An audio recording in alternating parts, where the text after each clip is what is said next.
በስመ አብ ወወልድ ወመንፈስ ቅዱስ አሐዱ አምላክ። በስመ አብ ወወልድ ወመንፈስ ቅዱስ አሐዱ አምላክ። በስመ አብ ወወልድ ወመንፈስ ቅዱስ አሐዱ አምላክ አሜን። ይትባረክ እግዚአብሔር አምላከ እስራኤል ወአምላከ አበዊነ ቅዱሳን ዘተሳሃለነ ወገብረ መድኃኒተ ለሕዝበ ዚአሁ። ይቅር ያለን ለወገኖቹ መድኃኒትን ያደረገ የአባቶቻችን አምላክ የቸርነት ጌታ ዘላለም ሥላሴ ከዚህች ሰዓት ከዚህች ዕለት ከዚህች ስፍራ ስላደረሰን ስለ ርኅራኄው ስለ ምሕረቱ ስለ ይቅርታ ሁሉ ከሁሉ አስቀድሞ ስሙ የተመሰገነ ይሁን። እንዴት ዋላችሁ? እንዴት ሰነበታችሁ? ይቅርታው ምሕረቱ ደግነቱ በጎነቱ ለዘላለም የባሕርይ ገንዘብ የሆነ ሁሉን የሚሰጥ ቸሩ እግዚአብሔር ስሙ በድጋሚ የተመሰገነ ይሁን። እናታችን እመቤታችን ድንግል ወላዲተ አምላክ እመአምላክ ማርያም፣ ቅዱስ ዕፀ መስቀሉ፣ ቅድስት ቤተ ክርስቲያኑ፣ እግዚአብሔር ያከበራቸው ቅዱሳን ሁሉ ስማቸው የተመሰገነ ይሁን። እንኳን አደረሳችሁ። እግዚአብሔር አምላካችን ከቅዱስ ማትያስ ከሌሎቹም ቅዱሳን ካከበርናቸው ጸጋ በረከት ለሁላችን በይቅርታው ያሳትፈን። የቅዱሳን ሐዋርያት ሥራ ምዕራፍ 1 ቁጥር 16። የቅዱሳን ሐዋርያት ሥራ ምዕራፍ 1 ቁጥር 16። እናንተ ሰዎች ወንድሞቻችን ሆይ ስሙ። ጌታችን ኢየሱስን ለያዙት መሪ ስለሆናቸው ስለ ይሁዳ መንፈስ ቅዱስ አስቀድሞ በዳዊት አፍ የተናገረው የመጽሐፍ ቃል ይፈጸም ዘንድ ይገባል። እርሱም ከእኛ ጋር ተቆጥሮ ነበር፣ ለዚህም አገልግሎት ታድሎ ነበር። ከዚህም በኋላ ይህ ሰው በአመፅ ዋጋው መሬትን ገዛ፣ በምድር ላይም በግንባሩ ወደቀና ከመካከሉ ተሰነጠቀ፣ አንጀቱም ተዘረገፈ። በኢየሩሳሌምም በሚኖሩት ሁሉ ዜናው ተሰማ። ያም መሬት በቋንቋቸው አኬልዳማ ተብሎ ተጠራ። ይኸውም የደም መሬት ማለት ነው። በቅዱስ ዳዊት መዝሙር መጽሐፍ መኖሪያው ምድረ በዳ ትሁን፣ በውስጧም የሚኖር አይኑር፣ ሹመትንም ሌላ ይውሰድ ተብሎ ተጽፏልና። እንግዲህ ከዮሐንስ መጥምቅ ጀምሮ ከእኛ ዘንድ እስካረገበት ቀን ድረስ ጌታችን ኢየሱስ ክርስቶስ በእኛ መካከል በገባበትና በወጣበት ዘመን ሁሉ ከእኛ ጋር አብረው ከነበሩት ከእነዚህ ሰዎች አንዱ ከእኛ ጋር የትንሣኤው ምስክር ይሆን ዘንድ ይገባል። ኢዮስጦስ የሚሉትን በርናባስ የተባለውን ዮሴፍንና ማትያስን ሁለቱን ሰዎች አቆሙ፣ እንዲህ ብለው ጸለዩ። አቤቱ ልብን ሁሉ የምታውቅ አንተ ከእነዚህ ከሁለቱ የመረጥኸውን አንዱን ግለጥ። ይሁዳ ወደ ሀገሩ ይሄድ ዘንድ የተዋትን ይህችን የአገልግሎትና የሐዋርያነትን ቦታ የሚቀበላትን ግለጥ። ዕጣም አጣጣሏቸው። ዕጣውም በማትያስ ላይ ወጣ። ከ11 ሐዋርያት ጋራም 12ኛ ሆኖ ተቆጠረ። ስለ ቅዱስ ቃሉ አምላካችን እግዚአብሔር ስሙ የተመሰገነ ይሁን። የተመሰገነ ይሁን። ዛሬ ሳምንት እንደነገርኳችሁ የቅዱስ ማትያስ ሐዋርያ ዓመታዊ የዕረፍት በዓል ነውና የትምህርታችን ርዕስ ማንሻው ወሲመቶሂ ይንሣ ባዕድ፣ ሹመቱንም ሌላ ይውሰድ የሚል ሆኖ ዋናው ርዕሳችን ግን ገድለ ቅዱስ ማትያስ ይሆናል ማለት ነው። የቅዱስ ማትያስን ሕይወት ለመመልከት ቀድሞ የሚነሳው የአስቆሮቱ ይሁዳ ታሪክ ነውና የአስቆሮቱን ይሁዳ ታሪክ ጥቂት ተርከን የቅዱስ ማትያስን ተጋድሎ በጥቂቱ እንደ እግዚአብሔር ፍቃድ ለመመልከት እንሞክራለን። እግዚአብሔር አምላካችን ለሁላችንም ማስተዋሉን ያድለን። ክርስትና የሚያወሩት ያይደለ የሚኖሩት፣ የሚያስቡት ያይደለ የሚፈጽሙት ነውና ከሚፈጽሙት ወገን ለመሆን በማስተዋል ልንቀመጥ ያስፈልጋል። ዛሬ አርባዕቱ እንስሳ ወርሃዊ የመታሰቢያ በዓላቸው ነው። ስለ አርባዕቱ እንስሳ ከሚዘመሩ ዝማሬያት መካከል አንደኛው እሉ እሙንቱ ገጸ ሰብእ ወገጸ እንስሳ ገጸ ንስር ወገጸ አንበሳ ሰአሉ ለነ አርባዕቱ እንስሳ የሚል ይገኛል። መዝሙሩን ምናልባት ወይ ወረቡን ብዙዎቻችሁ አታውቁት ይሆናል። እሉ እሙንቱ ገጸ ሰብእ ወገጸ እንስሳ እሉ እሙንቱ ገጸ ንስር ወገጸ አንበሳ ሰአሉ ለነ አርባዕቱ እንስሳ ሰአሉ ለነ አርባዕቱ እንስሳ። ለምዳችሁት ይሆን? እሉ በሉ እስቲ። እሙንቱ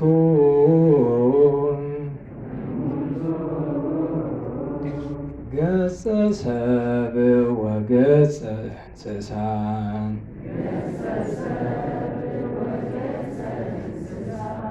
እሉ እሙንቱ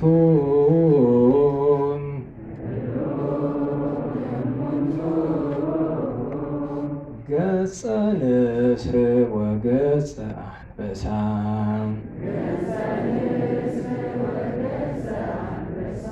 ሰአሉ ለነ አርባዕቱ እንስሳ ሰአሉ ለነ አርባዕቱ እንስሳ። እስቲ ሞክሩ አብራችሁ። እሉ እሙንቱ ገጸ ሰብእ ወገጸ እንስሳ እሉ እሙንቱ ገጸ ንስር ወገጸ አንበሳ ሰአሉ ለነ አርባዕቱ እንስሳ ሰአሉ ለነ አርባዕቱ እንስሳ ሰአሉ ለነ አርባዕቱ እንስሳ ሰአሉ ለነ አርባዕቱ እንስሳ። እንግዲህ እሉ እሙንቱ ይኸው ከፊታቸው እሉ እሙንቱ ገጸ ሰብእ ወገጸ እንስሳ በሰያፍ ነው የሚመጣው ትምህርተ መስቀል ለመስራት። እሉ እሙንቱ ገጸ ንስር ወገጸ አንበሳ ሰአሉ ለነ አርባዕቱ እንስሳ። በአራቱ እንስሳት የተመሰላቸው ግሩማን መላእክት ገጸ ሰብእ የሰው መልክ፣ ገጸ እንስሳ የላም መልክ፣ ገጸ ንስር የንስር አሞራ መልክ፣ ገጸ አንበሳ የአንበሳ መልክ ያላቸው ለእግዚአብሔር ቅሩባን የተባሉ ሰአሉ ለነ አርባዕቱ እንስሳ አራቱ እንስሳ የተባላችሁ ቅዱሳን መላእክት አለቆቹ ለምኑልን። ስትለምኑ ለፍጥረት ሁሉ ነው። ገጸ ሰብእ ለሰው ልጆች ሁሉ ይለምናል። ገጸ እንስሳ ወይም የላም መልክ ያለው ለቤት እንስሳት ይለምናል። ገጸ ንስር ለሚበሩ ሁሉ ለአዕዋፍ ይለምናል። ገጸ አንበሳ ለአራዊት ሁሉ ይለምናል። ስለዚህ ሰአሉ ለነ አርባዕቱ እንስሳ አርባዕቱ እንስሳ ሲለምኑ ለዚያ ነው ሰላም ለክሙ ኪሩባውያን አፍራሱ ለመሐይምን ወርቅ ለመሐይምን ወጻድቅ እንተ ወርቅ አክሊለ ርእሱ ሀበዝ አምላክ ዘተጸውርዎ በአትሮንሱ ለእለ ጌገዩ ወለእለሂ አበሱ ሰአሉ መድኃኒተ ወምሕረተ ህሱ ይላል። ለበደሉ ኃጢአትም ለሰሩ ምሕረትን ለምኑ ይቅርታን ሹ ለኛ ተብሏል። ስብሐተ ፍቁርም በተለይ ዘወትር የሚደረስ ቢሆንም በአብይ ጾምና በፍልሰታ በጸና የማይባሉ ቀለሞች ሁሉ ይጨምራሉ። አሁን ንኢ አይደል የስብሐተ ፍቁር ማንሻ ዲያቆናት ተማራችሁ።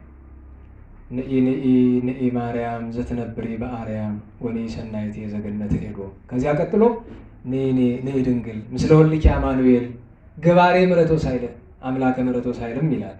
ከዚያ ሶስተኛ ንኢ ድንግል ምስለ ሚካኤል ወገብርኤል መላእክተ ምሕረቶ ሳይል ብሎ ይዘለዋል።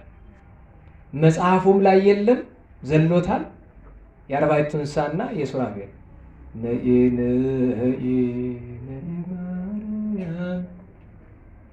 ዘትነብሪ በአርያም ባለበት በዚያ ወዝ ምስለ ሱራፌል ወኪሩቤል ጸወርተ መንበሩ ለልዑል ብሎ ይለምናል። ለምን? እመቤታችን ድንግል ማርያም ክብሯን ለመግለጥ ብዙ ጊዜ ከማን ትበልጫለሽ ነው የሚለው ውዳሴ ማርያም አንቀጸ ከማን ትበልጫለሽ? ከሱራፌልና ከኪሩቤል። ለምን?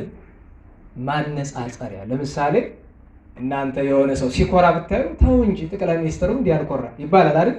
በዚህ ሀገር ከፍተኛው ባለስልጣን ማን ነው? ጠቅላይ ሚኒስትሩ ነው። በመንፈሳዊ ማዕረግ በጣም ከፍ ያለ ማዕረግ ያላቸው በማህበር ደረጃ ሱራፌልና ኪሩቤል ናቸው። በነገራችሁ ላይ ሱራፌልና ኪሩቤል አለቆቹ ናቸው። እዚህ ከሱራፌል ሁለቱ ከኪሩቤል ሁለቱ ናቸው እነዚህ መንበር የሚሸከሙትና እንዲያው መቼም ያለ ማንሻ ማለፍ ስለማልችል ነው። ለሁሉም አርባዕቱ እንስሳ ሁላችንም ያማልዶን። ወደ ትምህርታችን እንመለስ። ከሁሉ የሚቀድመው ነገር ትምህርት ለመማር አባቶቻችን ሊያቀርቡ ሲያልፉ ምን ይላሉ? ይግለጽልህ በሉኝ ይላሉ። አበውን ማለት ነው። ይግለጽልህ ይሏቸዋል። ለቅዱስ ኤፍሬም ለአባ ሕርያቆስ የገለጸችን እመቤታችን ለአንተም ትግለጥልህ ለእኛም ትግለጥልን ይባላል። እግዚአብሔር አምላክ ለእኔም ይግለጥልኝ ለእናንተም ይግለጥላችሁ። ገብረ መድኅንንም ይማረው እናንተንም ይማራችሁ። እግር አጥባችሁ መጣችሁ? አጠባችሁ? ደህና ዋላችሁ? እግር አጠባችሁ? አላጠባችሁም? ጎበዞች። ለምን ብላችሁ በረከት ታገኛላችሁ? ይቅርባችሁ። ችግር ነው። በረከት አትወዱም? በሉ ዛሬ ጠቡሽ ያላጠባችሁ። እንግዲህ ስለ ቅዱስ ማትያስ ለመነጋገር ይሁዳ ይቀድማል ብለናል። ቀደም ሲል ያነበብነው የግብረ ሐዋርያት መጽሐፈ አብረክሲስ ይባላል። ወይም ዜና ግብሮሙ ለሐዋርያት የሐዋርያትን ስራ የሚናገር መጽሐፍ። ካህኑ ሊያነብ ሲወጣ ምን ይላል? ነቅ ንጹሕ ይላል። ሐዋርያትን ምን ይላቸዋል? ጥሩ ምንጮች ይላቸዋል። ወይም ጥሩ ምንጭስ ጌታ ነው። አንድም መጽሐፉን ጥሩ ምንጭ ይለዋል። አይ የለም ጥሩ ምንጭስ ወንጌል ናት። ነቅ ንጹሕ ዘማንገይጠ ሕግ ንጹሐን ንጹሐን ከሚሆኑ የሕግ ምንጮች የተገኘች ጥሩ ምንጭ ማለት ወንጌል ናት፣ የምስራች ናት። አምላክ ሰው ሆነ፣ ዓለም ዳነ፣ ሰይጣን ተኮነነ የምትል ሕግ ጥሩ ምንጭ ትባላለች።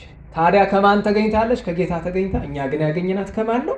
ከቅዱሳን ሐዋርያት። አንቀይተ ሕግ ንጹሐን ይልና ዝውእቱ ዜና ግብሮሙ ለሐዋርያት የሐዋርያትን ስራ የሚናገር መጽሐፍ ይሄ ነው። ጸሎቶሙ ወበረከቶሙ ወትረ ይሃሉ ምስሌነ በረከታቸው አማላጅነታቸው ዘወትር ከኛ ጋር ይኖር። ይህ እንግዲህ ካህኑ የሚጸልየው።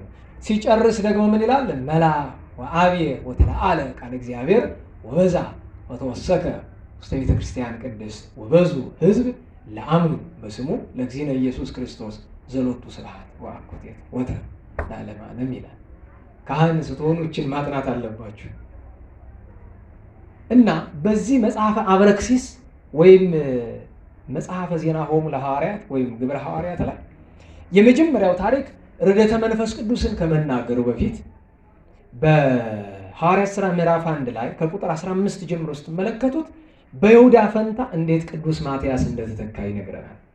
በመጀመሪያ ታሪኩን ብዙዎቻችሁ ልታውቁት እንደምትችሉ በገመትም ግን ያስተምረናልና ጥቂት ባጭር ለመተረክ ልሞክር። የይሁዳን ታሪክ አስቆሮቱ ይሁዳ አባቱ ስምዖን እናቱ ሳራ ይባላሉ። ልጅ ያልነበራቸው አባትየው ስምዖን ትዕቢተኛ ነገር ነው። በነገራቸው ላይ ባለፈው ልጆችን የሆነ ነገር ልቆጣ ብዬ አሰብኩና መቆጣት የፈለኩት ለራሴ አይደለም፣ ግን እዛኛው ጉባኤ ስናገር ለነበራችሁ ሰዎች መምህራን እያለፉ ለምሳሌ የንታ ቢመጡ ብዙ ሰው ይነሳል። ልክ እንደ የንታ ሁሉ ደግሞ የጉባኤ መምህራን አሉ።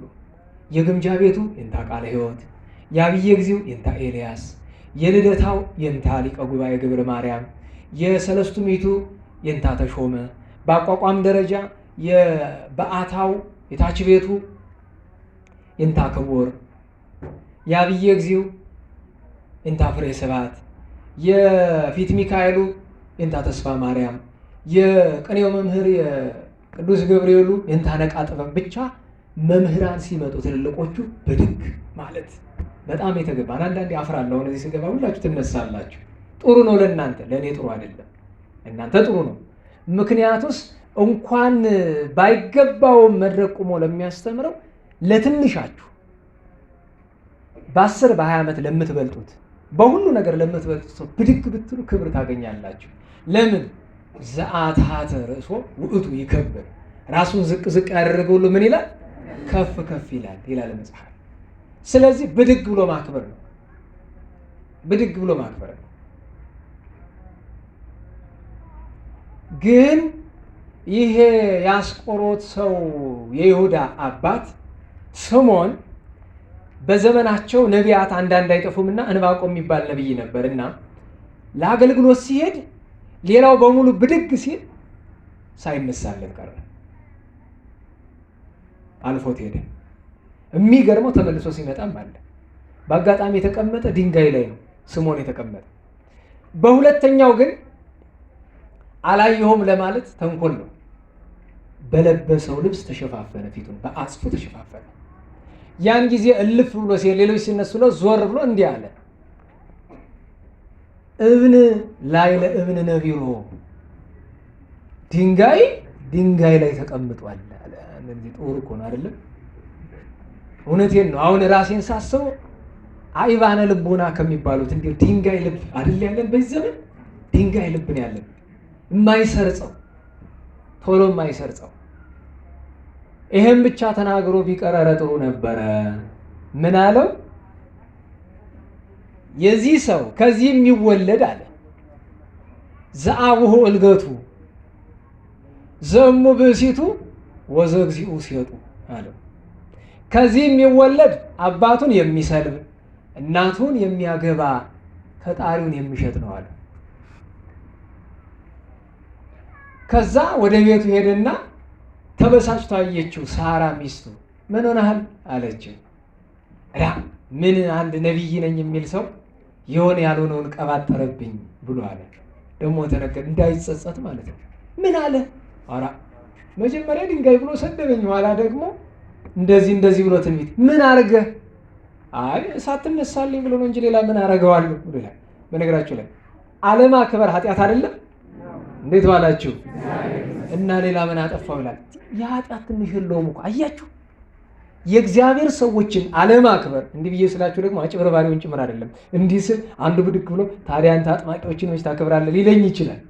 ለእንቆሮ እነሱ የእግዚአብሔር ሰዎች አይደሉም። እንደ ሰውነታቸው ግን እናከብራቸዋለን። ደህና ዋላችሁ። እንደ ሰውነታቸው እናከብራቸዋለን፣ እንወዳቸዋለን። ከሰይጣን በቀር እግዚአብሔር የፈጠረውን ሁሉ በተለይ ሰው ልጅን ምንም ይመን ምንም ይሆን እንደ ሰውነቱ እናከብረዋለን፣ እንወደዋለን። ይህ ስርዓት ነው፣ የሃይማኖታችን ትምህርት ነው። አንተስ መች ደግ አደረግ ምን አለ ብትነሳለት? አይ እንግዲህ ምን አደርጋለሁ አንድ ጊዜ አልፏል አላት። ከዚያ ምን ይሻለናል ሲላት፣ አይ ይሄ ሰው የእግዚአብሔር ነቢይ ነው የተናገረው አይቀርም እና ምን ይሻላል? አይ የሚሻለውማ ከዚህ በኋላ መውለድ የለብንም። እንዴት? በቃ አልጋ መለየት አለብን። እሺ ተስማሙ፣ አልጋ ለዩ። አንድ ቀን ጠጥቶ ቀማምሶ መጥቶ ሞቅ አለው። ነይ አብረን እንተኛ ብሏል። ተው ቃልህን ረስተህ ነው አለችው። ችግር የለውም አንቺ ዝም ብሎ ነው የሚቀባጥር እሱ፣ ችግር የለውም። በዚያ ላይም ድንገት ብንወልድም ሴት ከሆነች ነው ችግር የለውም፣ ወንድ ከሆነ ነው የምናደርገው እናውቃለን ብሎ አላት። በግድ ብሎ አብሮ አተኛ። በዚያች ሌሊት ይሁዳ ተጸንሶ አደረ፣ ተወለደ። ሲወለድ ወንድ ነው እንደፈሩት። ጥቂት ከፍ ሲልላቸው በቅርጫት አድርገው ተመካክረው ወስደው ወንዝ ላይ ውሃ ላይ ጣሉት። ወንዝ ወስዶ አስቆሮት የሚባል ሀገር ላይ ጣለው። አስቆሮት ላይ አንድ እረኛ ተቀብሎ አሳድጎ ልጅ አድርጎ አሳደገውና ምሁረ ጸብ ሆነ። ኃይለኛ ወታደር ሆነ። ከዛ የአስቆሮት ሰዎችና የገሊላ ሰዎች ሲዋጉ ለጦርነት መጥቶ ጦርነት ላይ ሽማግሌ አባቱን አገኘው። ስምዖንን እንዳገኘው ገሎ አባለ ዘሩን ቆረጠ፣ ማለትም ሰለበው። ትንቢት አንድ ተፈጸመ። ከዚያ በዚያ ማታ ከተማረኩ ሴቶች አንዷን አምጡልኝ ልገናኛት እፈልጋለሁ አለ። ማንን ያመጡለታል? እናቱን። እሷ ጋር አብሮ አደረ። በሌሊት ሲጨዋወቱ አንተ እንጂ አለችው። መቼስ አይጣል አይደል? እንዲያው ካንተ ጋር ለጦርነት የመጡ ሰዎች ሁሉ ቢስ ቢስ ይሉሃልሳ የኔ አይሉህም ምነዋ አለች። አይ የሰው ሀገር ሰው ሆኜባቸው ነው እንጂ ጀግንነቱ ሳላነሰኝም ነበር አላት። ምን ማለት ነው የሰው ሀገር ሰው ነኝ? አይ አባ ያሳደገኝ ሰው ሲነግረኝ ገና ሕፃን እያለ ወንዝ ላይ ነው ተጥላ ያገኘው። መቼ ዓመት እንደዚህ ያለ ዓመት? አይ የኔው ጉድ ነህ። ቅድም የሰለብከው የገደልከው እኮ አባትህ ነው። አሁንም የደፈርከኝ እኔ እናትህ ነኝ እኮ አለች። አዘኑ፣ ተላቀሱ። ምን ይሻላል ብሎ ሲያዝኑ የጌታችን የኢየሱስ ክርስቶስን ዜና ሰሙ። ያኔ ጌታ ተጠምቆ እያስተማረ ነበረ። ታዲያ ታድገ ለኪ ኃጢአትኪ ታድገ ለከ ኃጢአትከ ኃጢአትህ ተሰርዮልህ እያለ በቃሉ ብቻ ኃጢአት የሚያስተሰርይ ነው፣ ሁሉም የሚቻለው ነው ብለው ነገሯቸውና ሄዱ፣ ሰገዱለት። ኃጢአታችሁን ይቅር ብያለሁ ብሎ ያን ሁሉ እንደ ኢምንት ቆጥሮ እሱን ከ12ቱ እሷን ከ36ቱ ደመራቸው። ከዚህ በኋላ ግን መቼም አመል አይተውምና ይሁዳ አስቸገረ በብዙ በጣም። ከምንም በላይ የይሁዳ ትልቁ ችግሩ ሌብነቱ ነው። በነገራችሁ ላይ የእግዚአብሔርን ገንዘብ የሚነካ ሁሉ እሱ ይሁዳ ነው። ይህን ማወቅ አለባችሁ። ደህና ዋላችሁ። እርባችሁ ነው ጠይቁ፣ ጠምቷችሁ ነው ጠይቁ። በተለይ ከሁሉ በላይ የሚያሳዝነው ቤተክርስቲያን ውስጥ የሚሰርቅ ሰው መቼም ተስቶት ያደረገ ካለም ፈጥኖ ንስሐ ይግባ። አድርገን እናውቃለን። እኔ መቼም በሰው መፍረድ በፊት የራሴን እኔ ሰርቅ ያውቃለሁ። ቤተክርስቲያን ገንዘብ ስንት 50 ሳንቲም። ለምን ብትሉ መቃብር ቤት እያለሁ ምግብ በጣም አጣሁኝ። ቤተሰብ እንዳልሄድ ተጣልቻለሁ። ምግብ የለም። ማህራ 3 ቀን አልነበረም እና 2 ቀን ጾም አደርን። ምን ልብላ? እናም እዛፏ እግር ላይ የዚያች ጸሎታ የሚያደርግባት ጥዱ እግር ላይ 50 ሳንቲም ወድቋዩ። ያኔ 50 ሳንቲም ታስታውሳላችሁ? ትልቅ ሰው የለም፣ ሁሉ ኩታራ ነው። የታንክ ጎማ ነው የሚባል በእኛ ዘመን 50 ሳንቲም በጣም ውድ ነገር አየሁትና ያኔ ገረጋንቲ የሚባል ዳቦ ነበር። 5 ገረጋንቲ ይገዛል። ያንን ወስጄ ምሳ መራትም ጥግብ ብዬ በላው። ግን ሳንቲሟን ሳወጣ እመቤቴ ሰረክ ብለሽ እንዳትጣይ እመልሳለሁ። ደሞዝ ስቀበል መጀመሪያችን ነው መመለስ። መጀመሪያ ደሞዝ 492 ብር ነበረች። ዛሬ መስገን መልሻለሁ። ምን ልላችሁ ፈልጌ ነው? ይኸውም ያው ነው፣ ስርቆት ነው። መቼም አባቶቻችን እምነ ረሃብ ይሄ ይስኩናት ይላሉ። ከረሃብ ምን ይሻላል? ጦርነት ይሻላል ብለዋል። ግን ቢርብም መጠየቅ ይሻላል። እና ይሰርቃል። ብዙ ጥፋት አለው። ይሁዳ የሚገርመው ነገር ብዙ ጥፋት አለው። አንዷን ብቻ አምላኩን ከመሸጥ ያደረሰው። ታዲያ ጌታ ሲሰርቅ አወቀበትና እንደ ባህሪ አምላክነቱ ምን አለ? ሐዋርያትን ሰብስቦ በሉ ከዛሬ ጀምሬ ይሁዳን የዚህ ጉባኤ አለ 5000 ሰው የሚከተለው 120 ቤተሰብ በተለይ ምን አድርጌዋለሁ አለ? በጅሮንድ አድርጌዋለሁ። ደህና ዋላችሁ። በጅሮንድ ምን ማለት ነው? ገንዘብ ሚኒስቴር አድርጌዋለሁ። ለዚህ ስራው ደግሞ ደሞዝ ይከፈለዋል። ከምናገኘው ገቢ ሁሉ ምጽዋት አይደለም የሚገኝ ምጽዋት፣ ከምጽዋቱ ከገቢ ከሚሆን ሁሉ ከአስራቱ ከ10 አንድ ይውሰድ ፈቅጄለታል። እንዳይሰርቅ እኮ ነው። የአምላክን ቸርነት ተመልከቱ። እንዳይሰርቅ ፈቅጄልሃለሁ አለ። ያም ሆኖ ግን ይሰርቃል። በምን ታውቋል ቢሉ ቅድስት ማርያምን ተፍረት ጌታን ሽቱ በቀባቸው ጊዜ ለምን ይሰጥዎ ለዝንቱ እፍረት ለሰለስቱ ምዕት ዲናር የሀብቡ ለነዳያን አለ። ይሄንን ሽቶ እንዲህ የእሱ እግር ላይ ከማክሰር ይልቅ አለ ምን አለ በ300 ዲናር ተሽጦ ለነዳያን ቢሰጥ አለ። ደህና ዋላችሁ። አንዳንዱ ሰው የራሱን ፍላጎት በመልካም ምክንያት ያመካኛል። በነገራችሁ ላይ መድረክ ላይ ቤተክርስቲያን ላይ ስጡ ምዕመናን የተባረካችሁ እንደዚህ ከፍት ታወጡ ምናምን ገንዘብ ይለመናል አይደለም? ለእናንተ አዝነው ይመስሏችኋል? ደህና ዋላችሁ። ውዳሴ ከንቱ ባለበት ቦታ ምጽዋት አትስጡ። እሺ፣ በተለይ ቤተክርስቲያን አውደ ምሕረት ላይ እንደዚህ ምዕመናን አዎ ኑ ቶሎ በሉ ገባ መጣ እንትና በረከት አገኘ። በረከቱን የሚወስደው ማነው? ወይ ደንቆሮ እንደዚህ ብለህ ነው እንዲህ በረከት የምታገኝ? የጅል ጥርቅሙላ በረከቱን የሚወስደው ማን ነው?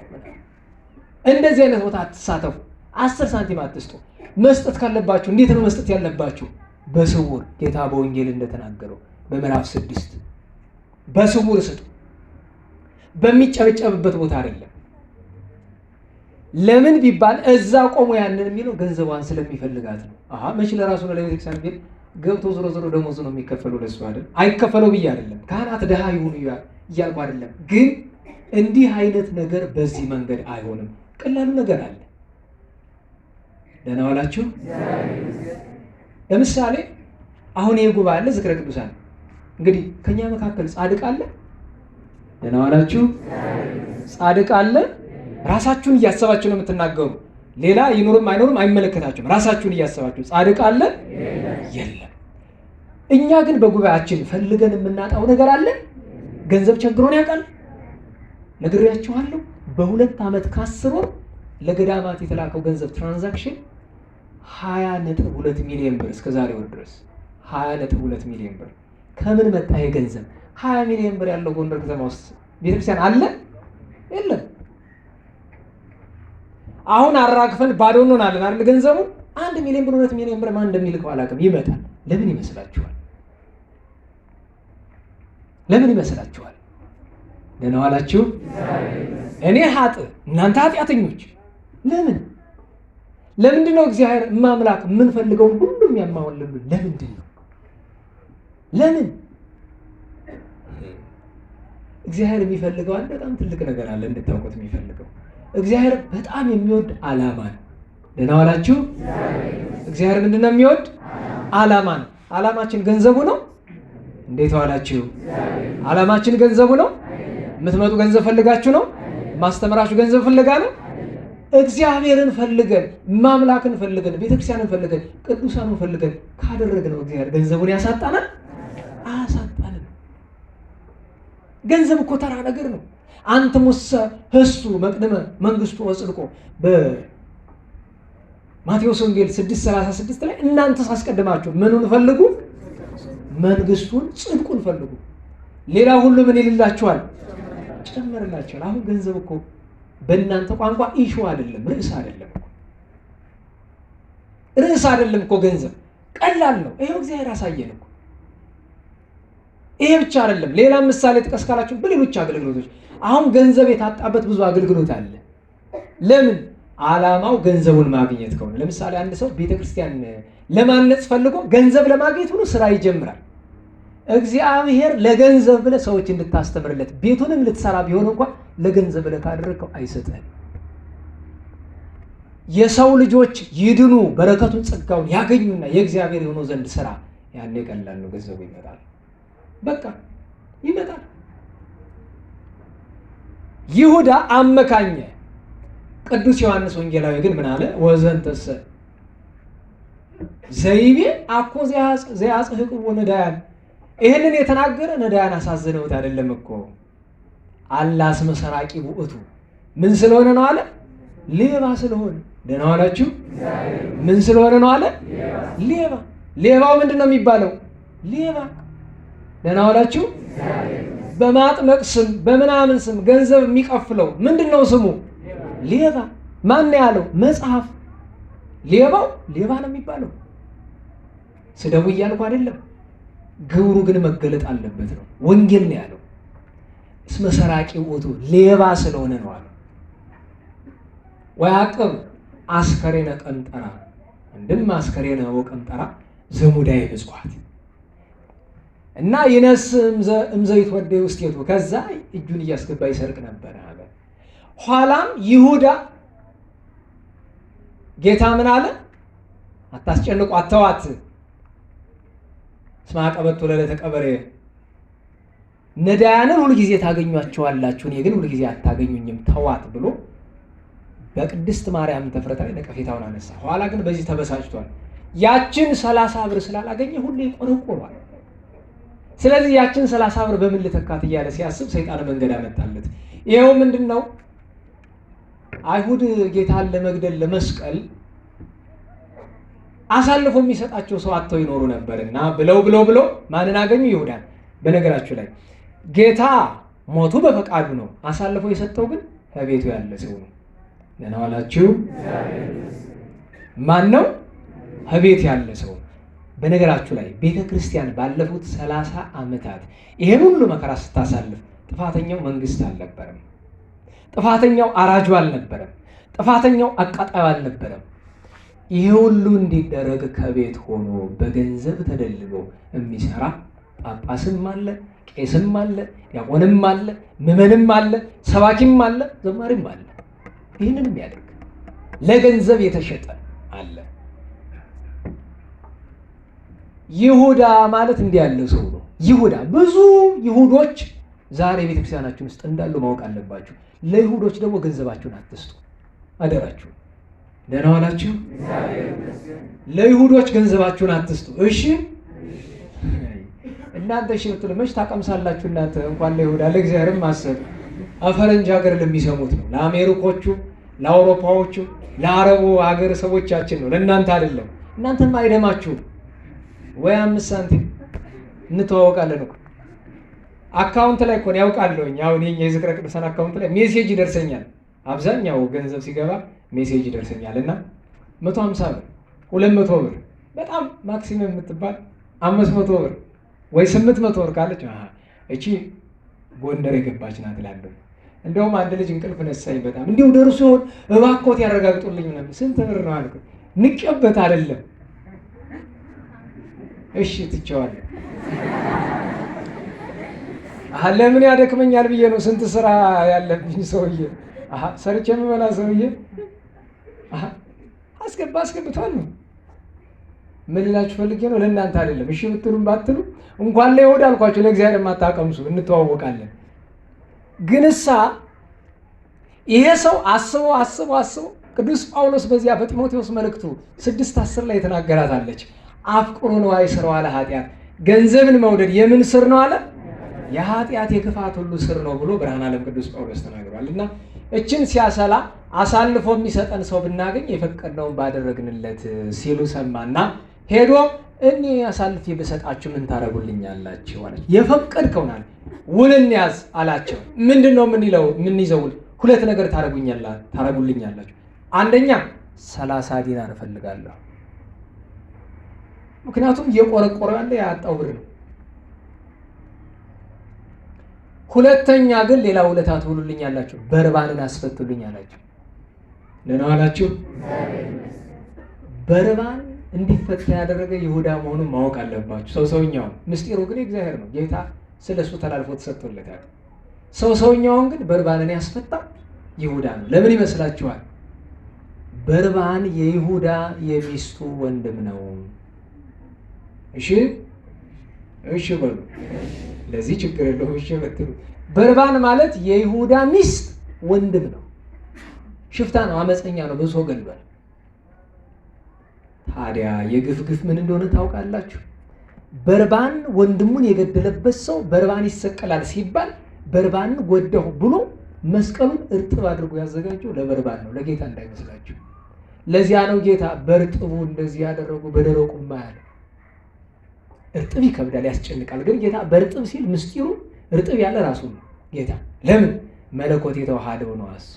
መለኮት የተዋሃደኝ ይህን ያክል ከሆነ እንዲህ ባለ መከራ ፍጡርን ቢያሰቃዩትማ እንዴት ሊሆን ማለት ነው? ደረቅ የተባለን እኛ ነን።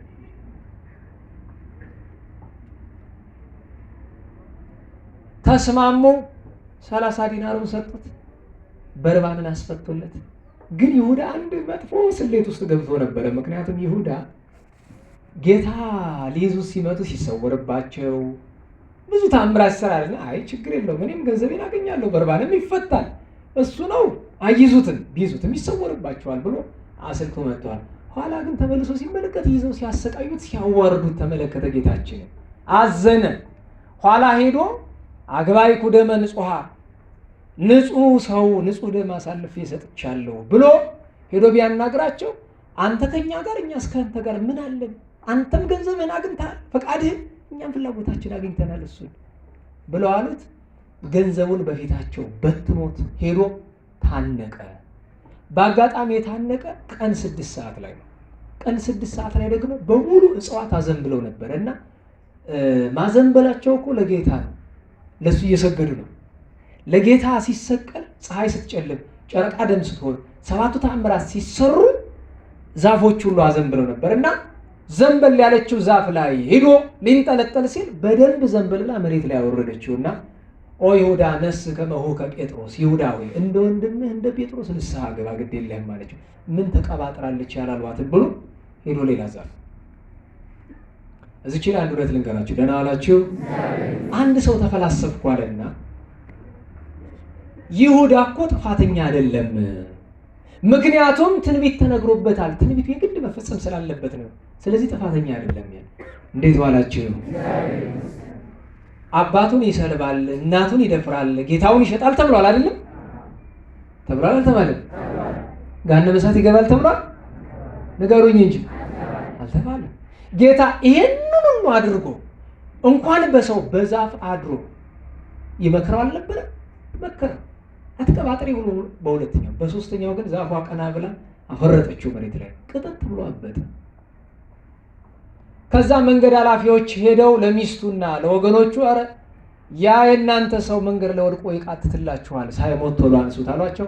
አንስተው ቤት አመጡት። 40 ቀን ቅጥጥ ብሎ እንዳበጠ ፈሳሹን እያጠጡት 40 ቀን ቆይቷል።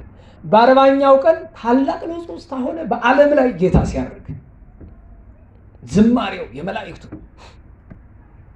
አንድ የሚያውቀው ሰው መጥቶ አረ ይሁዳ ይሁዳ ያ የሸጥከው አረገልህ ብሎ ይለዋል። አያለው ብሎ ሲወጣ ፊት ለፊት መላእክት የእሳት ቀስት ይዘው እየጠበቁት ነው። ወዴት ነው የምትሄድ? ይህንን ሁሉ ከሰራ በኋላ ቅንጣት ታክል ጸጸት ሳይኖር እርገቱን ልታይ ያምራል ተመለስ ብለው ሐፀ እሳት ቢደቅኑበት ተመልሶ እቤት ይገባለሁ ሲል መድረኩ ጠለፈው። ከበሩ ላይ ሹል ብረት ነበረ፣ ከላይ እስከታች ሰንጥቆ ዘረጋግፎ ገሎታል። ገሃነመ እሳት ገብቷል። እንዲህ ከተጠናቀቀ በኋላ ጌታ አረገ።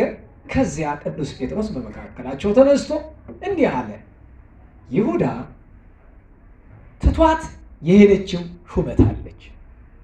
የትምህርታችን ርዕስ ምንድን ነው የሚለው? ወሲመት ወሂየን ሳባይድ፣ ሹመቱንም ሌላ ይውሰድ ነው። አሁን የይሁዳ ሹመት ለምን ተወሰደ? ለማትያስስ ለምን ተሰጠ ብለን አጭር አድርገን ከማየታችን በፊት ሹመት ምንድን ነው የሚለውን እንዴ። ደህና ዋላችሁ። ሹመት ምንድን ነው? የሰው ስም ነው አይደለም? ሹመት ማለት በጥሬ ትርጉሙ መብት ያለው፣ ኃላፊነት ያለው፣ ዕዳ ያለው፣ ጥቅም ያለው፣ ጸጋ ወይም ታምራት ያለው ነገር ሹመት ማለት በመጀመሪያ አንድ ሰው ተሾመ ሲባል ምን አለው? መብት አለው አይደል? ደህና ዋላችሁ። አረ እንዴት ዋላችሁ። ሰው ሲሾም ባለ ምንድን ነው? ባለ መብት ነው፣ ባለ ስልጣን ነው። ሁሉ በእጁ ሆነለት፣ ሁሉ ወደ ደጁ መጣለት። ነገር ግን ይህንን የሚይዝበት መንገድ ለጥቅምም ለጉዳትም ይሆናል። አሁን ዛሬ ወንበር ላይ ስልጣን ላይ የምታዩቸው ሰዎች በሙሉ ለበጎ ነው የሚያውሉት። በጣም ጥሩ የሚባል ባለስልጣን ምን አይነት እንደሆነ ታውቃላችሁ? በዚህ ዘመን ደህና ዋላችሁ። በደረጃ እናስቀምጣቸው ከተባለ በጣም ጥሩ የሚባለው የማይሰርቅ ግን ደግሞ ሲሰረቅ ዝም ብሎ የሚያይ ማለት ነው። በጣም ጥሩ ሰው ነው። ሁለተኛው የሚሰርቅ ግን በመጠኑ የሚሰርቅ ሆዱ የማይሞላ እኮ አለ። 4 ቢሊዮን 3 ቢሊዮን እያለው እንደገና የሚሰርቅ አለ እኮ። ሶስተኛው ብዙ የሚሰርቅ ግን ሰው የማይገላል። አራተኛው ሰው የሚገል ግን በጥቅሙ ከመጡበት ብቻ የሚገላል። አምስተኛው ሰው የሚገላል ሰው ካልገደለ እንቅልፍ የማይወስደው ማለት ነው። እንዴት ዋላችሁ? ኦሮሚያ ክልል ውስጥ እና ቤኒሻንጉል እዚህም ወደ ትግራይ አካባቢ ሰዎች ይገደላሉ አይደለም? ምን አጠፉ? እንዴት ዋላችሁ? አረ እንዴት ዋላችሁ? አትዝረፉ አሏቸው አሏቸው? አረ ነገሩኝ። ስልጣን አካፍሉን አሏቸው? አብሉን አሏቸው? መሬት ስጡን አሏቸው? ለምን ነው የሚገሏቸው? አያችሁ? የያዙትን መብት ሰይጣናዊ ለሆነ ስራ የሚጠቀሙበት ናቸው። ታዲያ ማንን ለመምረጥ ነው የተዘጋጃችሁ? በጊዜው እናወራለን። እግዚአብሔር ይሄን ምርጫ በሆነ መንገድ ያሳልፈው በእውነቱ። ምክንያቱም ሟርት አይደለም። ምርጫውን ተከትሎ ሊመጣ የሚችለውን ነገር መገመት አያውቅም። ይሄ ነቢይነት አይጠይቅም። ታውቁታላችሁ ያለውን አያያዝ። አገሪቱን የሚመራው አካል ራሱን ብልጽግና የሚለው ሌላውም ሁሉም ወንበሯን ነው የሚፈልግ፣ ህዝቡን የሚፈልግ ሀገሪቱን የሚፈልግ አይደለም። ጥቅሙን ብቻ ነው የሚፈልግ ሰው፣ ገንዘቡን ነው፣ ምቾቱን፣ ስልጣኑን ነው የሚፈልገው። ስለዚህ ኢትዮጵያ ውስጥ ከስልጣን በኋላ ሊመጣ የሚችለው ነገር ግልጽ ነው። ወይ ጨካኝ መሪ ነው የሚመጣው፣ ወይ ሲቪል ዋር ነው፣ የእርስ በርስ ግጭት ነው። በጣም ከባድ ነው። ለምን የአሁኑ ሰው ምናልባት እንደ ጥንቱ የራሳቸው ጉዳይ ችግር የለው 100% አሸንፏል የራሳቸው ጉዳይ ብሎ የሚመለሳለ አይመስልም። በእውነቱ ማሰብ ይገባል። ለሁሉም ሹመት መብት አለው። መብት በደሞዝም ደረጃ ከፍ ያለ። በነገራቸው ላይ ሀገሪቱ ለሙስና የተጋለጠች መሆኗን የምታውቁት የጠቅላይ ሚኒስትሩ ደሞዝ ስንት ነው? 20 ሺህ 15 ሺህ ይሏቸዋል። አንድ ተራ የኤንጂኦ ሰራተኛ እኮ 60 ሺህ 70 ሺህ ይበላል። ታምናላችሁ? አሁን ከንቲባው ስንት ነው ብዬ ጠየኩኝ ደሞዙ። እንጃ 9 ሺህ ነበር፣ አሁን እንጂ 15 ሺህ ነው መሰለኝ። ኖ ነገሩ ሳው ይሆናል። ምን ያደርግለታል ደሞዙ? እውነቴን ነው። ምን ያደርግለታል? አንድ ደግሞ ካድሬዎች ካላችሁ እንዳታጣሉ። ምን ያደርግለታል ማለት ያው ሌላ ስራ ሰርቶ ይበላል ብዬ ደግሞ ንሳላ ሳልገባ አስገድሉ ይመስሏችኋል? እኔ አላልኩም፣ እናንተ ናችሁ ክፉ ያሰማችሁ። እኔ ደጉን ያሰሙ።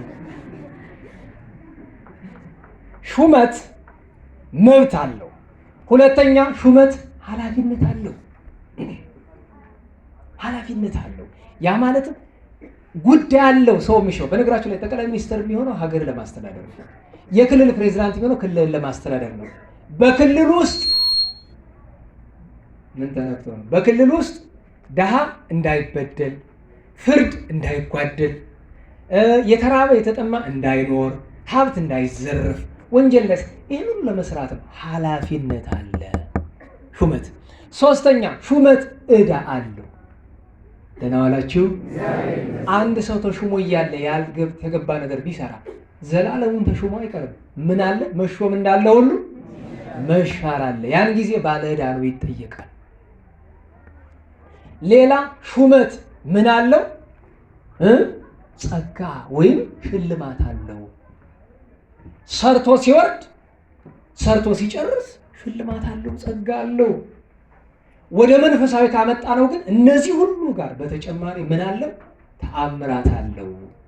ሐዋርያት ቅዱስ ይሁዳ ቅዱስ ካልን ለዛኛው ይሁዳ ዛሬ የተነበበ መልእክቱ የእሱ ስለሆነ የይሁዳ መልእክት ምዕራፍ 1 ቁጥር 17 ላይ ያስቆሮቱ ይሁዳ ከ12 ሐዋርያት ጋር ሲሾም በሐዋርያት ሥራ ምዕራፍ 10 ቁጥር 1 ላይ እንዲህ የሚል ኃይለ ቃል ለሐዋርያት ሲሾማቸው አብሮ ብሎታል። ልብ በሉ እነዚህን ቃሎች። መቼም ሁላችን የምንፈልጋቸው ሙቀት አለ አይደለም? ደህና ዋላችሁ። ሙቀት አለ አይደለም? አዎ ይኑር እንጂ እንዴት ይሆናል? ለምን መተማ፣ ማይካድራ፣ ሁመራ በዚህ ደግሞ አብደራፊ፣ ማርዘነም፣ ጋምቤላ ምናምን ብትሄዱ አፋር በጣም የባሰ ነው ብዬ በዚህ ቀላል ግን በጣም በዝቷል። የፀሐዩን መክበድ ያወቅኩት የጉባኤው ቀን የቅዳሜና የእሑድ ጉባኤ ጊዜ ኧረ በወላዲተ አምላክ በተለይ ቅዳሜ በጣም ከባድ ነበር። ይቀቅላል። ቻሉት፣ ግድ የለም ደህና ዋላችሁ። እንቅልፍ ብቻ እንዳይመጣችሁ ተጠንቀቁ፣ እንዳተኙ። ለምን ሰው ቁጭ ብሎ ቃለ እግዚአብሔር ሲማር ጸላዔ ሰናያት ሙቀቱን ሸገግ እያደረገ ልቡን ያሰማዋል። ከዚያ እንደ ምቾት ያደርግለታል። በዛው ደህና ዋላችሁ። የሆነ ቀን ቅዳሴ እያስቀደስን ደከመንና ስግዱ ተብሎ ተንበርክኮ ሲነቃ ቅዳሴው አልቆ ያጋጥማል አይደል? ከባድ ነው። ኧረ ወላዲተ አምላክ። ከዚያ በኋላ ምን ይሆናል? አዋራ ወላዲተ አምላክ ታውቃለች። እዚያ ወቤተ እግዚአብሔር አንዱ ገብተህ ቅዳሴውን ቁመህ እንደገና በግል ማድረስ ነው እንጂ ለጸላኢ ክፋት።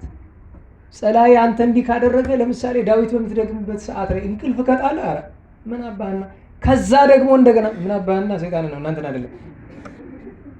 አዎ አንድ ንጉስ ልትደግሙ 10 መዝሙር ልትደግሙ ኑራችሁ ከሆነ በእንቅልፍ ከሆነ የተጣላችሁ ኧረ 10 ንጉስ ድገሙበት፣ የት ይደርሳል? በቃ ለዛ ነው ቅዳሴ ላይ ድጋሚ እንቅልፍ እንዳያመጣ ቅዳሴውን ዞር ብሎ አለ ለክህነት ላለው ሰው የሚፈቀድ አይነት አደራረስ አለ። ያው መስዋዕት ባይኖርም ቅዳሴውን ስርዓተ ቅዳሴ ይደረስ የለም እንደ ስርዓተ ቅዳሴው ዘሩን ዜማውን እያሉ እያሳበሩ ማለት ነው። እና እንደዚያም አለ ብዬ ነው። እና እንቅልፍ እንዳተኙ ብዬ ነው። ሀጎን የሚተኛ ሰው ካለ ቀላል ነካ ነካ ማድረግ ነው። ንቃ በሉት ብዬ ነው። ሙቀቱ ግን ለእኔ ይብሳል። ለሁሉም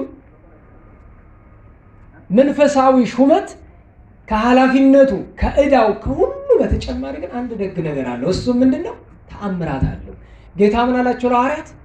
ዱያነ ፈውሱ። ዱያንን ምን በሉ? በሽተኞችን ምን በሉ? ፈውሱ አላቸው። ለይሁዳ የተሰጡት ነበረ። ዱያንን መፈወስን ከይሁዳ ይልቅ ማን ወሰደው? ቅዱስ ማትያስ ወሰደው።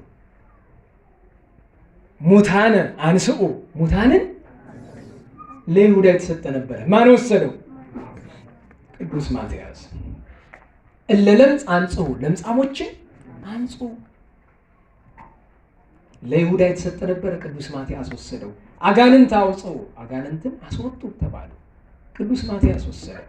እሱ ብቻ አይደለም፣ እሱ ብቻ አይደለም። የሐዋርያት ጸጋ ምን ተቆጥሮ ያልቃል? እንዲያው የጸጋቸውን ብዛት በጣም የሚያሳየው አንደኛ በማቴዎስ ወንጌል ምዕራፍ 17 ቁጥር 20 ላይ የሚሳናችሁ የለም። እዚያው የቅዱስ ማቴዎስ ወንጌል 18 ላይ በምድር ያሰራችሁት በሰማይ የታሰረ ነው፣ በምድር የፈታችሁት በሰማይ የተፈታ ነው። እዚያ የማቴዎስ ወንጌል ምዕራፍ 19 ቁጥር 27 ላይ ሁሉን ትተን ተከተልን እንኪያስ ምን እናገኝ ይሆን ሲለው ቅዱስ ጴጥሮስ ጌታ ምን አለው? እናንተስ በዳግመኛ ልደት ማለትም ለፍርድ ስመጣ በ12 ዙፋን ተቀምጣችሁ በ12ቱ ነገድ እስራኤል ላይ ትፈርዳላችሁ አላቸው። ይህንን በ12 ዙፋን መቀመጥ ለይሁዳ የተሰጠውን ማን ወሰደ? ቅዱስ ማትያስ። ለዚያ ነው ወሲመቶ ይህን ሳባይድ ሹመቱንም ሌላ ይውሰድ። ይሁዳ ለምን ሹመቱን አጣ ቢባል በአባቱ ምክንያት አይደለም፣ በእናቱ ምክንያት አይደለም፣ አባቱን ስለሰለበ አይደለም፣ እናቱን ስለደፈረ አይደለም። ያን ሁሉም እግዚአብሔር ይቅር ብሎታል እኮ። ይሁዳ ሹመቱን የተቀማባቸው ምክንያቶች ማወቅ አለባቸው። አንደኛ ለተመረጠለት አገልግሎት እንደሚገባ አለመኖሩ። ደህና ዋላችሁ። እንኳን ሌላ የሚገርማችሁ ጌታ እያስተማረ ሰዎች በተመስጦ ሲሰሙ ሲያይ በበር ብቅ ብሎ እናትና ወንድሞች ይፈልጓል ይለዋል ጌታ። በሉቃስ ወንጌል አይታችሁታል። አንድ ሰው መጥቶ አለው ይላል አይደል? ይሁዳ ለምን? ጉባኤ ለማስተጓጎል። ሰዎች በተመስጦ ሲሰሙ ሲያይ ይበሽቀዋል። እንግዲህ ለተመረጠለት አገልግሎት ሰው እንቅፋት ይሆናል። እኔ አንዳንድ ጊዜ በጣም የሚገርመኝ ነገር አለ። ለቤተ ክርስቲያን አገልግሎት እንቅፋት የሚሆኑት እነማን ናቸው? የቤተ ክርስቲያን አገልጋዮች።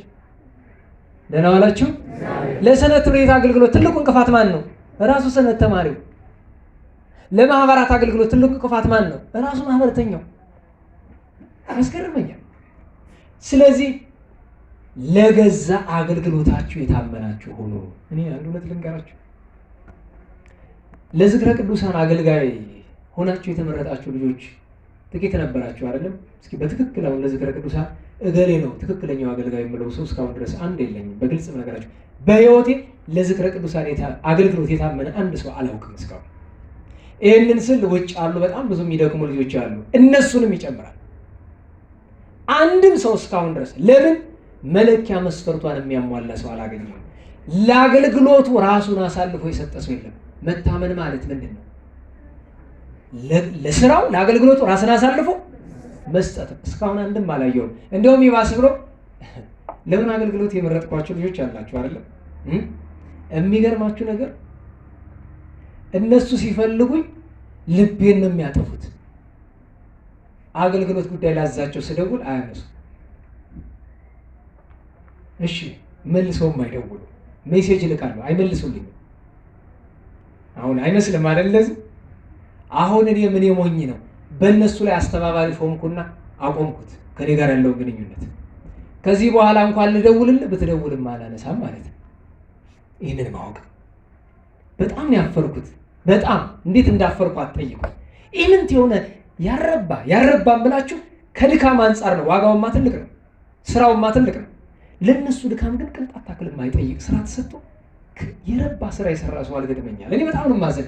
ቅርላችሁ ይችላል ጥቂቶቻችሁ የምትሰሩ አችኋለሁ። አሁንም አላችሁ ተደርባችሁ መወቀሳችሁ አያስከፋም፣ ችግር የለውም ተወቀሱ። አብዛኛው ሰው ያሳፍራል። ሰው እንዴት ለያዘው ስራ አይታም። እስኪ በሞቴ እንደው እስኪ አንዳንዳችሁ እስኪ ልጠይቃችሁ፣ ለእግዚአብሔር የሚሆን ራሳችሁን አሳልፋችሁ የምትሰጡለት ምን ነገር አላችሁ? እህቴ፣ አንቺ እህቴ፣ አንቺስ እስኪ ንገሩ። እኔ የምሞትለት አገልግሎት አለኝ፣ እኔ የምሞትለት የእግዚአብሔር ስራ አለኝ የምትሉ አላችሁ? ጤናችሁን የገበራችሁለት፣ ሁለንተናችሁን የገበራችሁለት፣ እስኪ ግብር ለእግዚአብሔር የገበራችሁት ነገር ምን አለ? እንዲህ ካላደረጋችሁ ምን ክብር ታገኛላችሁ? ምን ጠብቃላችሁ ታዲያ? እኔ አንዳንዱ ሰው በማይቀናው ነገር ይቀራል። መቅናት አይደለም ሰርተህ ታገኘዋለህ። ለዚያ ነው ለአገልግሎት አለመታመን ሹመትን ያስቀማል። ሹመትን ስትቀማ ደግሞ ጸጋህን ብቻ እንዳይመስል የምትቀማ ከአገልግሎት ከብቻ። በነገራችሁ ላይ ሰንበት ትምህርት ቤት ላይ እስከ ፍጻሜ የሚጸና ሰው አለ? የለም።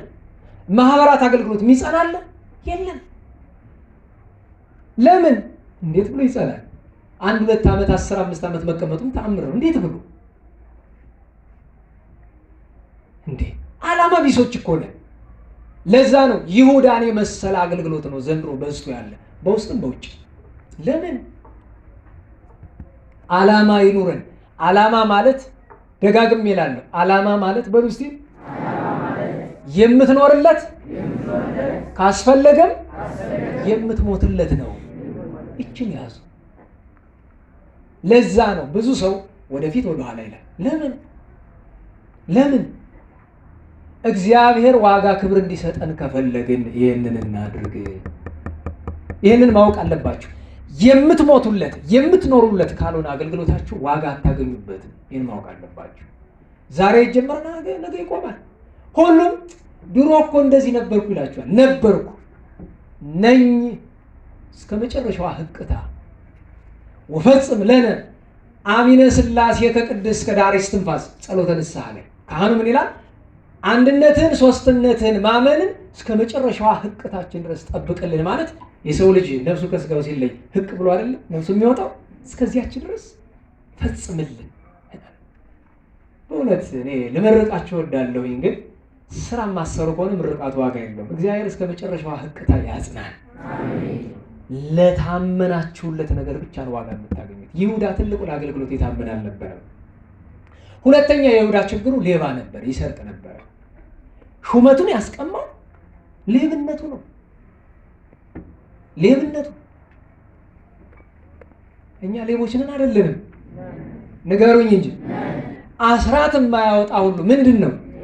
ሌባ ነው እንዴ? ያውም ሌባ ሲባል ከሰው የሰረቀ አይደለም። ከማን የሰረቀ ነው? ከእግዚአብሔር ከአምላካችን የሰረቀ ነው። ሌቦች ነን። አዎ ገንዘብ ብቻ አይደለም፣ ከእግዚአብሔር ሰዓት እንሰርቃለን። በሰንበት ቀን ምድራዊ ስራ የሚሰራ ሰው ሌባ ነው፣ አመፀኛ ነው። በሰንበት ቀን የሚሰራው የቅድስና ስራ ብቻ ነው። የሰንበት ስራ ነው የሚሰራው። ሌብነት ከባድ ነው። ሹመት ያስነጥቃል። ሶስተኛው የይሁዳ ችግር ፈጣሪውን አሳልፎ መስጠቱ ነው። ደህና ዋላችሁ። አሁን ይሁዳ እግዚአብሔርን ሸጠ ሲባል ያስገርማል አይደል? ደህና ዋላችሁ። አጤ ፋሲል ናቸው አሉ። ሊቃውንቱ ሰበሰቡና ጮማ ተቆረጠ፣ ባጉስ ባልባል፣ ጠጅ ተጠጣ፣ በቃ ተበላ ተጠጣ። ኋላ በሉ እንግዲህ ሊቃውንት ጥያቄ አለኝ ብለዋል።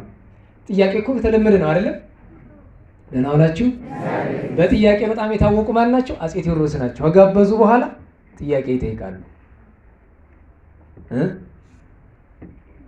ባለትዳሮች አላችሁ? ደህና ዋላችሁ። እስቲ ባለትዳር ናቸው ጋሸሸቱ በከፍ አድርገው እንጂ በሉ እሺ በሉ። አሁን ጥያቄ ልጠይቃችሁ። አፄ ቴዎድሮስ የጠየቁት ነው። ወታደሮቻቸውን ሰብስበው እንዲህ ብለው ጠየቋቸው ይባላል። ሚስቶቻችሁ እንዴት አድርጓችሁ ነው የምትይዟቸው ብለው ጠየቁ። እንዴት አድርገን ነው ሚስቶቻችን የምንይዛቸው? አንዱ ወታደር ትንሽ ማዕረግ ያለው ጃኑ ሆይ ደሞ ለሴት ስገባ በጥፊ አቅምሻት ነው የምገባ። አዎ ሴቶች ትወዳላችሁ አውቃለሁ ጥፊ። አልሰማችሁም? ባሌ ታሞብኝ እያለች እየዞረች ሰፈሩ ሁሉ ውክ አደረገችው። ምንድን ነው ስትባል ባሌን አሞታል። ሲገቡ ደህና ነው። ምንድን ነው ሲል አይ የጤናው አይደለም። ምንድን ነው? በጥፊ ሳይመታኝ ነው የገባ ዛሬ። ጥፊ የጤና መገለጫ ሆኖ ማለት ነው። ይለመዳል እኮ ሱስ ይሆናል አይደል?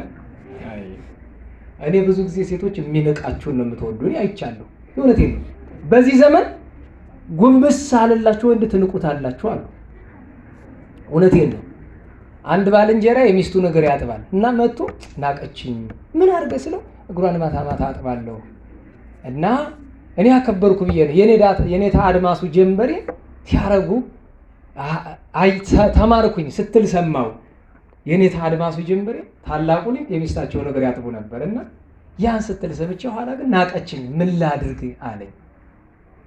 እጠብ ዝም ብለህ ቢፈልግ ሰዓት ይዝነብባት። እንግዲህ ምን እናደርጋለን? በጣም ያሳዝናል። እንደናንተ ሰነት ተማሪ እኮ ናት። ናቀችኝ ያለው ኧረ ምን ይቀርብሃል ወንድሜ አንተ እግዚአብሔር ያክብርህ እንጂ። በቀደም ሊቀ መዘምራን ኪነ ጥበብ ረሱኝ ይሆን ብዬ ስለው ኧረ እግዚአብሔር ያስታውሰኝ እንጂ ያስታውሽ ምን ላደርግልህ አለ። እውነቱን ነው አስተዋይ ሰው ነዎት ማለት ነው ብዬ በልቤም እለፍ ብዬ ሄድኩኝ እና ሚስቶቻችሁን አንዱን ይዤ አንዱን አይደል ዝም ብዬ በቃ ዋኛለሁ አይደል። መድረክ መሪ የሌለበት ስብከት እኮ መድረክ መሪ ቢኖር በትልቁ ጻፍ አድርጎ ሰዓት እዚች ላይ ቁጭ። እግዚአብሔር ግን ቸር ነው፣ ሁሉንም ሰጠ። ጀማሪውም ምን ፈጻሚውም ምን መድረክ መሪውም ምን እግዚአብሔር ይመስገን። እናንተ ደግሞ አትሰለችው፣ እግዚአብሔር ይመስገን በሱ ቸርነት። በጥፊ ነው የምላት አለ። ወይድልኝ እባክህ ተቀመጥ አሉት። ቁጭ አለ። አንተስ ቀለል አድርኩ ሁሉ አይ እኔ አልማታም ግን ልክ ልኳን ነው የምነግራት። ወይድልኝ ነው አንተስ አሉ። አይ ጃን ወይ እኔ ምንም አላናግራትም ዝም እየገብቼ ቁጭ ኩፍስ ብዬ እንዳለ ብዙ ተባለ። ኋላ አንድ ተራ ወታደር እጁን ብድገ ጃን ወይ አቤት አንተስ አሉት። አይ እኔማ ምንም ነገር ብትልኝ እንዳልሽ ነው የምላት የሚስት ጌታ አንተ ነህ ብሎ አሉት ይባላል። ደህና ዋላችሁ። ባለትዳሮች እጃችሁን አውጡልኝ አሁን በድጋሚ በሉ። ሚስታችሁ ምንም ብትላችሁ መልሱ ምንድን ነው? እንዳልሽ ይሁን። ለምን? ሴቶች አስቸጋሪዎች ናቸው። እውነቴን ነው። እንዳልሽ ይሁን በሏት በቃ። ለምን? እግዚአብሔር እስኪቀጣት ድረስ። ስለ በጎይቱ ሴት እንዳይመስላችሁ የምምላችሁ ስለ አስቸጋሪቱ ነው። ከባድ ነው ትዳር። ከመምህር ጋር ወንድሜ መምህር ሰሎሞን ጋር እያወራ ነው። አንድ ዝግጅት ልናዝ በእውነቴ ነው። የሆነ ተክሊል ጠዋት ላይ ተደረሰ። እሑድ ጠዋት ተክሊሉ ተደረሰ። 8 ሰዓት ላይ ጋብቻው ፈረሰ። አሁን ድሮ እንደ ተአምር የምንሰማው የነበረ ሰኞ እንዲያውም እሱ መምህር ሰለሞን አንተ ይገርምሃል እሁድ ተጋብቶ እኮ ሐሙስ ተፋቱ ብሎ አለኝ። አይ አልሰሜን ገባ በለው። አሁን ቅርብ ጊዜ እኔ አይኔ እያየ ጠዋት ተጋብቶ 8 ሰዓት ላይ ሲፋቱ አይቼል በተክሊል ያው ጋብቻ እንደቀለለች ለምን እንደሆነ ታውቃላችሁ? ልባችሁን መርምሩ። ለዚያ ነው እስኪ አንድ ትምህርት እንደው በሰንበት ትምህርት ቤት እናዘጋጅ ብለን እያሰብን ነው። አንድ ቀን እሁድ እንጠራችሁና 2 3 4 5 6 እሁድ ስለ ጋብቻ እዚሁ መድረክ ላይ ከዛ ወንድማችን ጋር እየተወያየን አንዳንድ ነገሮችን ልናስተምር እንሞክራለን፣ ልንማማር እንሞክራለን። እግዚአብሔር ፈቃዱ ከሆነ ማለት ነው። ከባድ ጊዜ ሆኗል።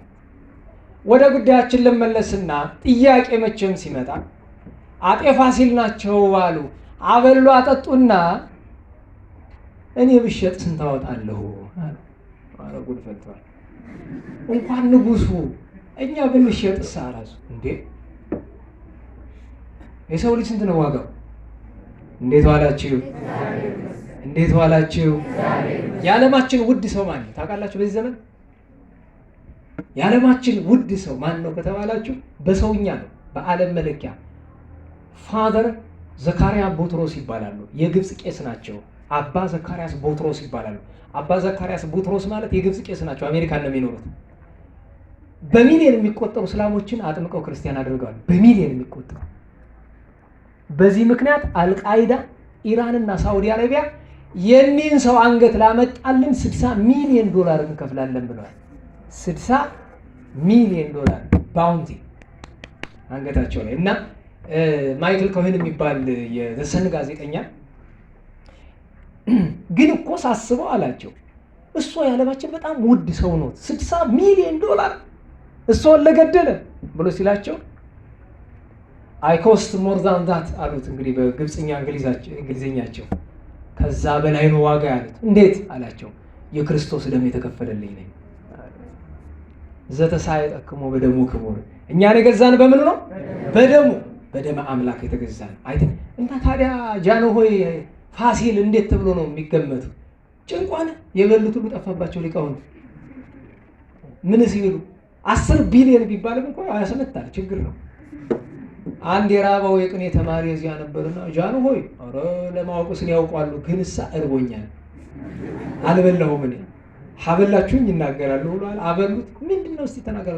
ጃንሆይ ሳስበው 27 ብር የሚያወጡ ይመስለኛል። በጣም ነደዳቸው። በሽቋቸው ናስቴ ወደዚህ ያሉት መጣ። ስማ እንጂ ይቅር እንዴት ብትንቀኝ ነው ሲሆን ስንት እልፍ አይላፍ የሚባል ገንዘብ አለ። እንደው ብትንቀኝ እንደው ሺህ አትለኝም? እንዴት 27 ብር እንደው ሞልተህም እንደው ምን አለ 30ስ ብትል ሲሉ አይ ጃንሆይ 30ማ አይሆንም፣ እንደው ምን እኮ በጣም አክብሬዎት ነው። እንዴት 30ማ ፈጣሪ የተሸጠበት ነው፣ ትንሽ ከሱ ዝቅ ከኛም ከፍ ብለው እኮ ነው 27 ነው ብለው ሸልመው ሰደውታል ይባላል። ሸልመው ሰደውታል ይባላል። ጌታን መሸጥ ሲባል ምን ይመስላችኋል? እንደዚሁ ጌታን አግኝቶ መሸጥ ይመስላችኋል? በነገራችሁ ላይ አገልግሎትን የሸጠ ሁሉ ክርስቶስን ሸጧል። ደህና ዋላችሁ። አገልግሎትን የሸጠ ለገንዘብ ብሎ የሚያገለግሉ እሱ ይሁዳ ነው። ቅዱሳን ሐዋርያት አንድ መብት ተሰጥቷቸዋል። እዚያ በኦሪቱ ላይ የሚያበራየውን በሬ አፉን አትሰር ተብሏል አይደል? ሐዋርያት እኮ መብት አላቸው። ሐዋርያት መብታቸው ምንድን ነው? ይደሉ አስቦ ለዘይት ቀናይ ከማናችንም ቤት ገብቶ አገልጋይ መብላት ይችላል። ቄስ ካንቺ ቤት ገብቶ ለመብላት ካንቺ ለመብላት ካንተ ለመብላት ፈቃዳችሁን አይጠይቅም፣ ገብቶ መብላት ይችላል። ለዚያ ነው ከማናቸውም ሰው ቤት ግቡ፣ ሰላማቸው የሚገባው ከሆነ ሰላማችሁ ይደርበት፣ የቀረበላችሁን ብሉ ጠጡ። በቃ ይሄ እኮ ለአገልጋይ የዕለት ጉርስ የዓመት ልብስ ያስፈልገዋል። ድሃ ይሁን አይደለም። ነገር ግን አገልግሎት መሸጥ የለበትም። ተሸጧል፣ ክህነት ተሸጧል። በነገራችሁ ላይ በጉቦ ጵጵስና የሚገኝበት ዘመን ላይ አልደረስንም። ደርሰናል እኮ። ከዚህ በላይ ይሁዳነት ምን አለ? በነገራችሁ ላይ የመንፈስ ቅዱስን ስጦታ መሸጥ እኮ ሲሞናዊነት ነው፣ ይሁዳነት ነው። ይሁዳ እንዲህ ያደረገ ከሁሉ በላይ ሹመትን ያስቀማው የመጨረሻ ትልቁ ጥፋቱ ግን እንደሆነ ታውቃላችሁ? ንስሐ ግባ ሲባል እምቢ አለ። ንስሐ ግባ ተባለ፣ እምቢ አለው። እግዚአብሔር በእውነት ንስሐ ግቡ ስንባል እምቢ ከማለት ይሰውረን። ምክንያቱም አሁን በነገራችሁ ላይ እኔ ዲያቆን ነኝ፣ ከኔ በላይ ቄስ አለ፣ ከቄስ በላይ ሊቀ ካህናት አለ፣ ከሊቀ ካህናት በላይ ቆሞስ አለ፣ ከቆሞስ በላይ ኤጲስቆጶስ አለ፣ ከኤጲስቆጶስ በላይ ጳጳስ፣ ከጳጳስ ሊቀ ጳጳስ አለ። እንደ ዘመኑ አነጋገር ደግሞ ሊቀ ጳጳስ በላይ ፓትርያርክ አለ። ሹመት አለ። እናንተ ምንድነው ሹመታችሁ ይባል? የእናንተ ሹመታችሁ ሀብተ መንፈስ ቅዱስ ልጅነት ነው። ልጅነትን እንቀማለን። ንስሐ ያልገባ ሰው ልጅነቱን ይቀማል። ለምን? ሰይጣን ከክደት ያደርሰዋል። ካደ ማለት ልጅነቱን ተቀማ ማለት ነው። ስለዚህ ሹመቱን ሌላ ይውሰድ ተባለ። ለዚያ የተገባ ሆኖ ማን ተገኘ? ቅዱስ ማትያስ ተገኘ። አሁን ወደ ዋናው ርዕስ ገብተናል። ዋናውን ርዕስ ነካክተናል። የቅዱስ ማትያስን ገድል ግን አጭር ማድረግ ነው። ባጭር ቅዱስ ማትያስ ጌታ መድኃኔ ዓለም ማስተማር ሲጀምር እዛው ይሁዳ አካባቢ ተወልዶ ያደገ ስለሆነ መጀመሪያ ላይ ከተከተሉት ከ120 ቤተሰብ አንዱ እሱ ነው። ማትያስ 3 ዓመት ከ3 ወር ተማረ። ከ72 አርድእት ተቆጠረ። ከዋለበት ውሏል፣ ካደረበት አድሯል። ኋላ ይሄ ቀን ደርሶ ይሾም ሲባል 120 ቤተሰብ ለዚህ ሹመት የተገቡ ብሎ ያቀረቧቸው በጣም የበለጡ ከ72 አርድእት ብሎ ያቀረቧቸው ቅዱስ በርናባስንና ቅዱስ ማትያስን። ከዚያ ሁለቱን አስቀምጠው ጸለዩ። ጌታ መንፈስ ቅዱስ ሆይ አንተ ከሁለቱ አንዱን ምረጥ አሉና ዕጣ አጣጣሏቸው። ዕጣው ለማን ወጣ? ለማትያስ። በማን ወጣ? በማትያስ። ለና በ የተለያዩ ናቸው። ለ ከተባለ እድል ነው፣ በ ከተባለ ዕዳ ነው። ደህና ዋላችሁ። ዕጣ ወጣለት እድለኛ ነው ለማለት ነው አይደለም? ዕጣ ወጣበት መከረኛ ነው ማለት ነው። ወጣለት አለ ከ12 ሐዋርያት በክብር ተቆጠረ። ወጣበት አለ 12 ሐዋርያት የሚቀበሉትን መከራ ሊቀበል ነው ማለት ነው። ለዚያ ነው ሰላም ለማትያስ ዘተሐሬ ወተፈቅረ እየንተ ይሁዳ ይትወለቁ ምስለ ሐዋርያት ህቡረ ይላል። በአስቆሮቱ ሰው በይሁዳ ፈንታ ተተካ። ከዚያ አስተማረ፣ መከረ። አሁን በቅዱስ ማትያስ ሕይወት ላይ የምንመለከታቸው ብዙ ነገሮች አሉ፣ ግን 2 ነገሮች ላይ ብቻ ትኩረት አድርጌ ገድለ ቅዱስ ማትያስ ልጨርስ። አንደኛው ከሰሞኑ ምናልባት ወንድማችን ዲያቆን አባይነህን ተመልክታችሁት ከሆነ ስለ መጽሐፈ ባርቶስ ሲናገር መጽሐፈ ባርቶስ ይባላል። ብዙዎቻችሁ ትጠይቃላችሁ፣ መጽሐፈ ባርቶስ ይባላል አይደለም? በጣም የሚያስቀኝ ነገር ይሄ ማን ነው? ምንድነው የሚሉት? አይነ ጥላ ነው የሚሉት። የሆነ ሰው እያለ አይደል? ቀሲስ ሄኖክ ነው ምን ነው? እሱን ቀሲስ የሚገርማችሁ ነገር አንዳንዱ ሰው ያስገርመኛል። ለራሱ ንግድ ሲል እኔ ከሚያስገርሙኝ ነገሮች መካከል አይታችሁ ከሆነ መዝሙረ ዳዊት አለ አይደለም? ይሄ በአክሱም ማተሚያ በግብረ ስላሴ ዘብሔረ ቡልጋ ማተሚያ ይታተማል አይደለም? ምን ይላል? መብቱ በሕግ መጽሐፉ የማን ነው? እንዴት ዋላችሁ? አረ እንዴት ዋላችሁ? መዝሙረ ዳዊትን ማን ነው የጻፈው? አረ ንገሩኝ። አረ በሞቴ ንብረትነቱ ሳይ ማን ነው? አረ በዚህ ዘመን የቤተ ክርስቲያን መብቱ በሕግ የቤተ ክርስቲያንን ይወስዱልና መብቱ በሕግ የተጠበቀ ነው ይላል። ነውረኛ ሁላ። ሲጀመር ግን መጽሐፈ ባርቶስ የሚባል የቤተ ክርስቲያን መጽሐፍ የለም። ደጋግሜ እነግራቸዋለሁ። ቅዱስ ሲኖዶስ እንኳን አውግዞታል። ያ ብቻ አይደለም። የሚገርማችሁ ነገር ሰውየው ምን አለ? ይሄ ሄኖክ ምናምን የምትሉት ሰውዬ አይነ ጥላው ሰውዬ ምን አለ? እመቤታችን ባርቶስ ላይ ሆና የጸለየችው ነው እንደ ሰኔ ጎልጎታ አለና ባርቶስ ማለት ኢየሩሳሌም ውስጥ ነው። እንደው አንዳንድ ሰው ይላል እንዲህ ስተኝ ጅል መስልሃለሁ። እንደው ይሄ የኢትዮጵያ ሰው በሙሉ ሞኝ ነው አይደል? አብዛኛው ሞኝ ያልተማረ አይደለም። ሁሉ ሞኝ አይደለም እኮ። ጽድቅ ባንሰራም እኮ ጅሎች አይደለንም። ኃጢአተኞች ብንሆንም እኮ ሞኞች አይደለንም። ባርቶስ መቼ ወዲህ ነው ደግሞ ኢየሩሳሌም ውስጥ የሆነው እስራኤል ውስጥ የሆነው? እንደው በሞቴ እስኪ ልንገራችሁ። እንደው በዓለም የምስራቅ ኦርቶዶክሶች፣ ኦሪየንታል ቤተክርስቲያናት፣ ካቶሊኮች ሌላውም ቢሆን ስለ ቅዱስ ማትያስ ያስተማረ። ምክንያቱም ባርቶስ ማለት የቅዱስ ማትያስ ሀገረ ስብከት ነው። በምን ታውቋል ቢሉ በገድለ ሐዋርያት። አባ ጊዮርጊስም ደጋግሞ እመቤታችን ሲያመሰግናት እንዲህ ይላታል፣ አንቲ ውእቱ ሐመረ ሕይወቱ ለእንድርያስ፣ እንተ ብኪ አደወ እንድርያስ እምሀገረ አዛርያስ ከሀገረ ባርቶስ። ቅዱስ ማትያስ በታሰረ ጊዜ ሊያድነው ወደዚያ ከአዛርያስ ግሪክ አካባቢ ነው እስከ ባርቶስ። በነገራችሁ ላይ ባርቶስ ማለት እስራኤል ውስጥ ሳይሆን ጆርጂያ የምትባል ሀገር ታውቃላችሁ? ደህና ዋላችሁ? ጆርጂያ የአሜሪካውን አይደለም፣ እሱ ስቴት ነው። ጆርጂያ አታላንታ እሱን አይደለም። ጆርጂያ ማለት ምስራቅ አውሮፓ ድንበርና እስያ ድንበር ላይ የምትገኝ ሀገር ናት ጆርጂያ። ጆርጂያ ውስጥ ነው እኮ ባርቶስ ያለው፣ ሀገረ ባርቶስ። በሌላ አነጋገር ምን ይባላል? ሀገረ በላዕተ ሰብእ፣ ሰውን የሚበሉ ሰዎች የነበሩበት ሀገር ይባላል። ስለዚህ መጽሐፈ ባርቶስ የሚባል መጽሐፈ ነድራ የሚባል መጽሐፈ ምናምን አያስፈልገንም።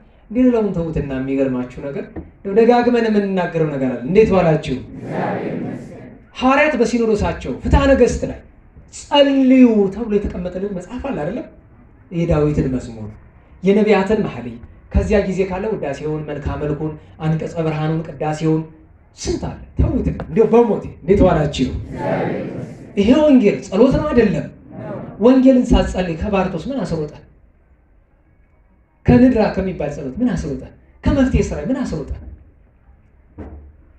ስንት መጽሐፍ ረግጠ የዛና ጨረባሪ መጽሐፍ ለማንበብ ለምን ፈለግ? እግዚአብሔር ማስተዋሉን ይስጠን በእውነቱ። ሁለተኛ ስለ ቅዱስ ማትያስ እግረ መንገዱን እንድናውቀው የሚያስፈልገው ነገር ቅዱስ ማትያስ ዕጣ ወጣለትና በአጋጣሚ በእግዚአብሔር ጥበብ ነው ነገሩ። እዚያ ሀገረ ባርቶስ ደረሰው። ሰውን የሚበሉ ናቸው። እንዴት ዋላችሁ? ሐዋርያት በሙሉ ወነበሩ ሐዋርያት ዓመተ ፍጽምተ በኢየሩሳሌም እንዲል መጽሐፍ ዓመት ኢየሩሳሌምን አስተማሩ። ኋላ በዝራው እያስተማሩ ሄዱና ጥቅምት 15 ቀን ዕጣ ሲጣጣሉ ባርቶስ ደረሰው። ሲሄድ አሁን ማስተማር እኮ በጣም ቀላል ነው። ኧረ ምን አሁን ትናንትም እንደው የሐዋርያትን ዘመን ስናስብ እኮ በጣም ከባድ ነው። ሊያስተምር ሲገባ ሰውን አርደው እየፈተፈቱ ይበሉታል። እንዴት ብሎ ያስተምራቸው? ክርስቶስ አምላክ ነው። ኧረ ጆሮአቸው የማይሰማ ምክንያቱም የአራዊት መንፈስ ነው ውስጣቸው ላይ ያለው። የተወሰኑት ደግሞ እዛው ውስጥ ማለት ነው ከአንገታቸው ላይ ውሻ ናቸው፣ ከእግራቸው በታች ሌላ አውሬ ናቸው። ግን የሰው ፍጥረት ናቸው እኮ በኃጢአት ብዛት ነው እንደዚያ ያሉት። እንደ ናቡከደነፆር ማለት ነው። የእግዚአብሔር አርአያ ነው። ሸሽቶ አይሄድ ማስተማር። አሃ እንኳን ደህና መጣ አንድ ምግብ አገኘ ነው ሲበሉ ግን ወዲያው አይበሉ። የሚገርማችሁ ነገር መጀመሪያ እንግዳ ሰው ሲመጣ ሀገራቸው ሁለት አይኑን አውልቀው ይጥላሉ። አይኑን ያጠፉታል። ከዛ 30 ቀን ሳር ያበሉታል። እኔ አንዳንድ ጊዜ እንደው ቀልድ ይመስላል እንጂ እዚህ ባህር ዳር አንድ ሰውዬ አንድ ነገር አደረገ ይባላል። በጣም አሳ ይወዳል አሉ እና አሳ ሄዶ ሊያጠምድ ቢሞክር የለም ቢል ሙሉ ቀን አሳ ሳይበላ ማደር አይችልም ማለት። ኋላ አንዲት ግልግል ወሰደና ሐይቅ ውስጥ ወረወራት። እሷን በመረብ ይዟት መጣ። እዛ ቤቱ አወራርዶ አሳ ነብያለሁ አሳ ነህ እያለ በላ አሉ። አይ ዝም ብዬ ትዝ ብሎኝ ነው። ሳር የሚያበሏቸው ምንድን ናችሁ ለማለት ነው? በሬ ናችሁ ለማለት ነው። ቅዱስ ማትያስ ይጸልያል። አይኑን አውጥተውት ሳር እየመገቡት ምን ይላል? ጌታ ሆይ አንተን በማወቅ ምራቸው፣ ይህንን የሚያደርጉት ፍቅርን ባያውቁ ነው፣ አንተን ባያውቁ ነው እያለ ከአይኑ ደም እዥ እየተንጠፈጠፈ እሱ ለነሱ እንባው ነው በአይኑ የሚወጣ የጠፋ አይን ላይ ማለት ነው። የእግዚአብሔር ያለቅስላቸዋል። ኋላ ግን 27ኛው ቀን ላይ ሲደርስ ጌታ ሆይ እኔስ ብዙ ዓለም በስም አስተምራለሁ ብዬ ነበረ፣ ነገር ግን ሳስበው ፈቃድህ እዚሁ መበላቴ ነው፣ ፈቃድ ከሆነ ይሁና ብሏል። እችን ሲጸልይ ጌታ ወደ ቅዱስ እንድርያስ መጣ። እንድርያስ ሆይ አለው በራእይ ተገልጦ ያን የግሪክ ድንበርን ያለው አዛርያስ ይባላል አለ በትርጓሜ። ሂድና ወደ ባርቶስ ወርደህ ከ3 ቀን በኋላ ሊበሉት ስለሆነ ወንድምህን ማትያስን ሂድና አውጣው ብሏል። ልብ በሉ ቅዱስ ማትያስ አይን ማብራት ይችላል አይችልም? ግን የራሱን አያደርግም። ሐዋርያት ራሳቸውን አይፈወስም። ከዛ እንድርያስ ምን አለ? ጌታ ሆይ እኔ ካለሁበት ባርቶስ ወደሚባለው ለመድረስ እኮ የ30 ቀን መንገድ ነው። እንዴት ብዬ ደርሳለሁ? 3 ቀን ከቀረው እንዴት ብዬ ጌታ ሆይ ለምን መልአኩን አትልክለትም? ለምን 12ቱ ሊቃነ መላእክት መካከል አንዱ የማትያስ ረዳት ነው። ለምን መልአኩን አትልክለትም አለ እንድርያስ እያማከረ።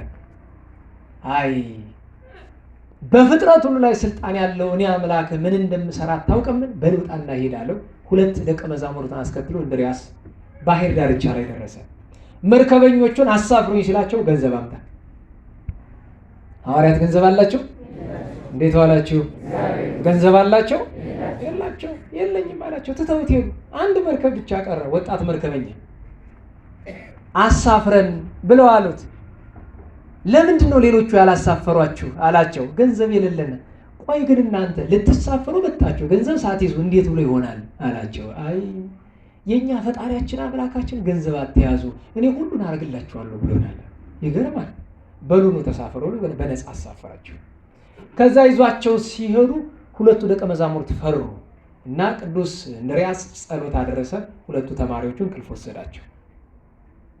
ከዚያ በኋላ እስኪ ንገረኝ ያለ ወጣቱ፣ እንዲያው የእናንተ አምላክ ማን ነው ስሙ አለው። ኢየሱስ ክርስቶስ። እንዴት ነው ገንዘብ አትያዙ ያላችሁ? አይ ምናኔ ነው ያስተማረን። ይገርማል። ታዲያ ኢየሱስ ክርስቶስ ወዴት ነው ያለው? በሰማይ። ቀድሞ ወዴት ነበረ? በምድር ነበረ። ወርዶ ተወልዶ አድጎ አስተምሮ ታምራት ሰርቶ ሞቶ ተነስቶ አድርጓል። ዳግመኛ ለፍርድ ይመጣል አለ። ለአምላክነቱ መገለጫ ምን ምን ሰራ አለው። ሙታንን አስነሳ፣ ድውያንን ፈወሰ፣ ብዙ ድንቅ ታምራት ሰራ አለ። እስቲ ጨምርልኝ አንድ ታምር ይለዋል። ያወጣት ይጨምርለታል። እስቲ ጨምርልኝ ይለዋል። ይጨምርለታል። ኋላ ግን ጨምርልኝ ያለ ልቡን ሊያፈዘው ሲሆን አይ እንግዲህ ለጥበበኛ አንዲት ቃል ትበቃዋለች፣ ይበቃል ብሏል። እሺ እንተኛ ተኙ 2ቱ። ቅዱስ እንድርያስ መርከብ ላይ የተሳፈረ የ30 ቀን ጉዞ ለመጓዝ ነው አይደል? ባህር ላይ ሀገረ ባርቶስ በር ላይ ደርሷል። ከእንቅልፉ ሲነቃ ባህር የለ ምን የለ፣ ግራ ገባው። ልጆቹን ቀስቅሶ 2ቱ ልጆቼ፣ አቤት ተማሪዎቹ ምንድነው የሆነው ማለችው። ኧረ እኛም ገርሞናል። እኛ ተይተን እያለ በራእይ አንተ ጋር ሲያወራ የነበረው ወጣቱ መርከበኛ በሰማይ መላእክት በሙሉ ሲሰግዱለት ነበረ። ኧረ ጉድ! ጌታ ሆይ ምንድን ያደረክብን ሆናል። ደመና ላይ ያወጣት ቁጭ ብሏል። ቢያየው ቸሮ መድኃኔዓለም ትናንት ሌሊት ሳናግር ምን ብለኸኝ ነበር? 30 ቀን ከሆነ መድረስ አልችልም አላልከኝም? ሁሉ እንደምችል ላሳይ ብዬ ነው። እሱስ ድንቅ ነበረ ጌታ ሆይ። በነገራችሁ ላይ ጌታን ያስተማረ ከሐዋርያት ብቸኛው እንድርያስ ነው፣ ቅዱስ እንድርያስ ነው። ታዲያ ፈጣሪን ቁጭ አድርጌ ሳስተምርህ ታዲያ በደልኩ እኮ ይቅር በለኝ ብሏል። እንደውም ምን ይላል? ሰላም ለእንድርያስ እግዚአብሔር ዘከፈሎ ምስሌሁ ይሃሉ በውስተ ሐመር በተልዕሎ ሰዋይ መረኪያሁ ወጠየቀ አምሳሎ ዘተናገርኩ በድፍረት ምስሌከ ኩሎ ስረይሊተ ጌጋዬ ወድጊ ይቅር በለኝ ብሎ አለቀሰ። ፈቅጄልህ ነው፣ ደስ ብሎኛል፣ ተወው ግድ የለም አለው። ከዚያ ገባ። ቢመለከት ቅዱስ ማትያስ አይኑ እየተንጠፈጠፈ አይኑ ጠፍቶ ወንድሜ ሆይ ብሎ ተቃቅፎ ተላቀሱ። ወንድሜ ይበሉኛል ብለሃል ካለው፣ አዎ እኔማ ፈቃዱ እንደሆነ ብዬ ያችን በልባችን የምትመላለሰውን ጌታ የነገረንን ምስጢር ብንናገራት ዓለም የምታናውጠውን ረሳሃት አለው። ያችን ሹክሹክ ብሎ አይኑን ድስስ ያደርገት ቦክ ብሎ በራ። እሱም ብቻ አይደለም፣ እስር ቤት ያሉትን አይናቸው የጠፋውን በሙሉ አበራላቸውና ደበቋቸው። ከዚያ ሄደው ሰውን ለሚበሉት ተገለጡላቸው። 3 ቀን እየጎተቱ አሰቃያቸው። ደማቸው እንደ ጎርፍ ፈሰሰ። የቅዱስ ማትያስና የቅዱስ እንድርያስ በ30ኛው ቀን ሊበሏቸው ካራቸውን እየሳሉ ሲመጡ ግጥም አድርገው እነሱን ያሰሩበት ባላቅ የሚባል አምድ አለ። ጸለዩ። ሲጸልዩ እነሱ ከታሰሩበት ምሰሶ ላይ ውሃ ፈለቀና በሙሉ ሀገሩን አጥለቀለቀው። ረጃጅሞቹን አሰጠማቸው፣ ገደለ። አጫጭሮቹን አስጥሞ ገደላቸው። ረጃጅሞቹን እስከ አንገታቸው ያዛቸው። ያን ጊዜ ምን አሉ? በፀሐ ጊዜ ማይረር፣ አሁን የመከር ጊዜ ደርሷል፣ አንተ ውሃ ይበቃሃል አሉት። ቆመ። መተው አለቀሱ። አድኑን አድኑን አላቸው። እንዲያ ሰው የሚበሉት አድኑን አሏቸው። በክርስቶስ ኢየሱስ እመኑ አላቸው። አምነናል አሏቸው። ውሃውን ተመለስ አሉት። ተመለሰ። የሞቱትን በድን ሰብስቡልን አሉ። በድናቸውን ሰበሰቡላቸው። በኢየሱስ ክርስቶስም እያሉ እያማተቡ ድስስ እያደረጉ አስነሷቸው። ከዚያ ጸሎት አድርሰው በእነርሱ ያደረውን ሰው እንዲበሉ ያደረጋቸውን የአራዊት መንፈስ ያስገባባቸውን ሰይጣን አባረሩላቸው። ሰዎች የዋህ ነው። በዚያች ሰዓት እንጀራውን ቂጣውን በሉ። በዚያ ያገኙትን አጠመቋቸው፣ ክርስቲያን አደረጓቸው። ቅዱስ እንድርያስ ከልጆቹ ጋር ከተማሪዎቹ ጋር ወደ አዛሪያስ ሲመለስ ቅዱስ ማትያስ ወደ ደማስቆ ተመለሰ፣ ወደ ሶሪያ። እዚች ላይ ግን እመቤታችን ሲያመሰግናት አባ ጊዮርጊስ ዘጋስጫ ምን ይላል?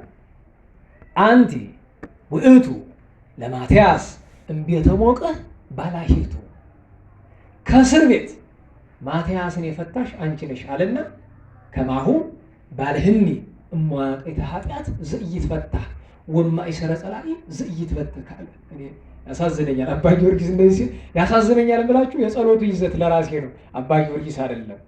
ማትያስን ከባርቶስ ሀገር እስር ቤት እንደፈታሽ እኔንም ፈጽሞ ከማይፈታ ውሉ ከማይታወቅ የሰይጣን የኃጢአት ማሰሪያ እኔንም ፍችኝ ብሎ ይጸልያል። በነገራችሁ ላይ እንዴት ዋላችሁ? መተው ያቃታችሁ ኃጢአት የለም? እስኪ አስቡት። መተው ያቃታችሁ የለም? እሱ እኮ ነው መዋቅይተ ኃጢአት ዘኢይትፈታ የሚባል የማይፈታ የኃጢአት ሰንሰለት ማለት እሱ ነው። እግዚአብሔር ካልፈታው ሰው የማይፈታው ሁላችን በሕይወታችን ውስጥ አለ። ኃጢአተኞች ነን እኮ። ለእግዚአብሔር ቸሩ መድኃኔዓለም ኃጥእ ገብረ መድኅንን ይቅር ይበለው። በእውነቱ ብዙ እኮ አለ የኃጢአት ማሰሪያ ያለብን እኮ። ይቺ ጸሎት ጥሩ ናት ብዬ ነው። ኋላ ደግሞ ደማስቆ ተመልሶ ሲያስተምራቸው እነዚህ ደግሞ ይገርማል። አልጋ የብረት አልጋ አሰሩና እዚያ ላይ አጋድመው እህታቸው እሳት ያነዱበታል፣ ይጠብሱታል። አንድደውበት ሄዱ። በማግስቱ ቢመጡ እሳቱ ይነዳል። እሳቱ ነዱ አልቆ እሱ ግን ምንም ማለት ነው። ሁለተኛ ቀን አነደዱበት፣ 7 ቀን አነደዱበት፣ ቢሆንም የለም። እልክ ይዟቸው 24 ቀን አነደዱበት። እንግዲህ 24 ቀን ያለ ምግብ 24 ቀን እሳት ውስጥ። ኋላ አይ አንተማ በእውነት የተለየ ሰው ነህ፣ ምንድነው ምስጢሩ አሉት። ምስጢሩማ በኢየሱስ ክርስቶስ ማመን አላቸው። አምነናል አሉ፣ አጠመቃቸው። ከዚያ በኋላ ተመልሶ ብዙ አስተምሮ አርፏል። ያረፈበትን ስፍራ በአንዳንዱ ፊት ኢየሩሳሌም አካባቢ ነው ይላሉ፣ ግን የቅዱስ ማትያስ መቃብር ያለ በገድለ አቡነ ዮሴፍ እንደተነገረ ቅዱስ ማትያስ ያረፈው ባርቶስ ዛሬ ጆርጂያ የምትባለው ቦታ ነው። አባ ዮሴፍ ብርሃን ዓለም የ12ቱን ሐዋርያት መቃብር ያውቃል። እና እንደዚያው ነው አረፈ። የቅዱሱ በረከት ይደርብን፣ በረከቱ ይደርብን። እንግዲህ ቅዱስ ማትያስ ከ12ቱ ሐዋርያት አንዱ ነው። ወሲመቶ ይህን ሳባይድ ተብሎ ሹመቱን ሌላ የተባለ ቅዱስ ማትያስ የይሁዳን ሹመት ወስዶ ለክብር በቅቷል። ጸጋው ክብሩ በድጋሚ ይደርብን። ዛሬ 8 ከሆነ ዘንዳ በአንድ ተገናኝተን ነበረ። በ2 መጋቢት 2 ቅዱስ ጎርጎርዮስ ራእየ ኅቡዓት ምስጢራትን ያየ እመቤታችን ምን አለችው? ቅዱስ ጎርጎርዮስ ኃጢአተኛ ነበረ፣ በጣም ሲበዛ ሽፍታ፣ ዝሙት፣ ብዙ ነገር የሚሰራ ከባድ ኃጢአት የሚሰራ ኋላ ግን እመቤታችን ይወዳት ነበርና ለንስሐ በቃቸው። ኋላስ ቅዱስ ሆነ፣ ገድለኛ ጻድቅ ሆነ። እመቤታችን ወደ ሰማይ ወሰደችውና በመላኮች አንተ ወዳጄ አለችው። አቤት።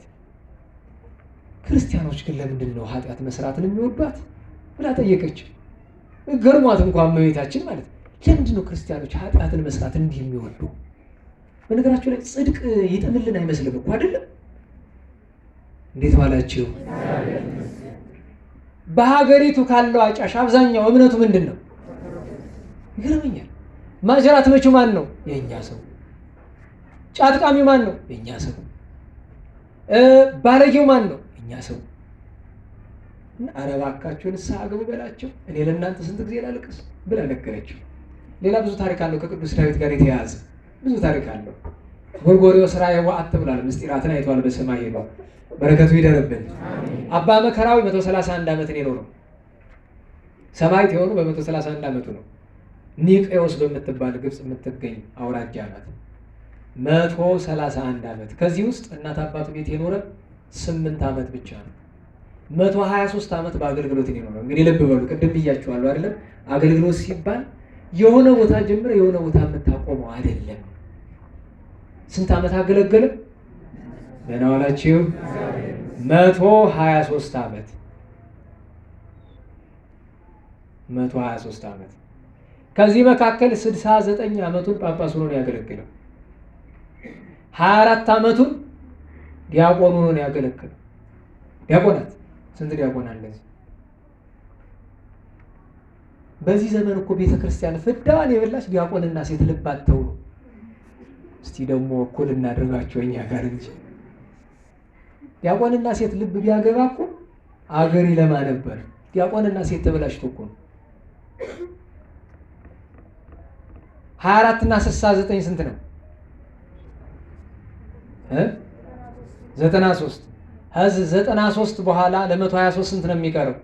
30 አይደለም? 30ው ዘመን በቅስና ሆኗል ማለት ነው። ሌላኛው የዚያን ቀን ከአባ መከራዊና ከቅዱስ ጎርጎርዮስ ውጭ ኢትዮጵያዊ ጻድቅ አቡነ መክፈልተ ማርያም ዓመታዊ በዓላቸው ነው። በ3 አባ ቆዝሞስ፣ አባ በርፎኒዮስ፣ በ4 ንጉሡ ቅዱስ ሰሎሞን ወልደ ዳዊት፣ እናታችን ቅድስት ሀይመተ ሥላሴ በዝዋይ በዞረሬ በጽኑ ተጋድሎ የኖረች እናታችን ሀይመተ ሥላሴ ቅድስት፣ ቅዱስ ሐኑሊዮስ መኮንን ጉቡአን ጳጳሳት፣ በ5 ገብረ መንፈስ ቅዱስ ብሴ እግዚአብሔር ስለ አቡነ ገብረ መንፈስ ቅዱስ የንታ ሲያስተምሩ ሰምቻለሁ። ስራ ኑሮኝ አገልግሎት ኑሮብኝ ትምህርቱን ሙሉ አልሰማሁም እንጂ ትምህርት ሲጀምሩ እየሰማሁ ነበረ።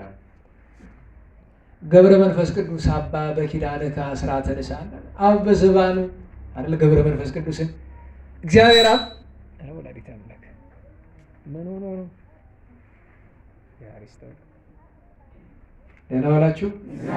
ጮኸባችሁ? ደግ አድርጓል። መጀመሪያ ሌላ ነው የጮኸብኝ። እግዚአብሔር አብ በገብረ መንፈስ ቅዱስ ጀርባ ለምንድን ነው አብ በዘባኑ ወልድ በዘባኑ መንፈስ ቅዱስ በዘባኑ ይላል? ያን አርኬውን የጻፈው ሰው አቡነ ገብረ መንፈስ ቅዱስ ስውር ነው። በምድር ያሉም ስውር ነበሩ እና አንድ ቀን መንገድ ላይ ሲሄዱ 3 ሽማግሌዎችን አይተው አይ ልሰወራቸው ሲሉ ተማሂፀነ በመንበሩ ለእግዚአብሔር ጹረነ ነው ተሸከመን እባክህ እዘለን በእግዚአብሔር መንበር ተማጽነናል እዘለን አሉት። እንግዲህ አቡነ ገብረ መንፈስ ቅዱስ እንዲህ ሲሉት እኮ በአማካኝ እድሜው እንደ 400 እንደዚህ አይሆን ይሆናል። እዘለን በማን መንበር ተማጽነናል አሉት? የእግዚአብሔር መንበር ማን ናት? እመቤታችን እኮ ናት። በድንግል ማርያም ተማጽነናል። እሺ ብሎ ምን ናችሁ? ደክሞን ሽማግሌዎች ናቸው እና ግልቡባነ ሽበት ይላቸዋል። ሽበት የተመሉ ናቸው።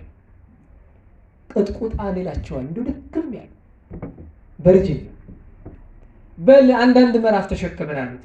ያው ኪሎ ሜትር በሉት እንግዲህ ቁጥሩ ባይሞላ እሺ ብሎ ተሸክሞ ወሰደ እና ሊያርሱ አንተ ምግብ ማትበላ ሽማግሌ አንተስ ምግብ መች ትበላለህ? በለዚህ ያሳርፈኝ ብሏል። ምግብ ልብላ ወዴት ታውቃለህ? ገብረ መንፈስ ቅዱስ ምግብ በልቶ ያውቀው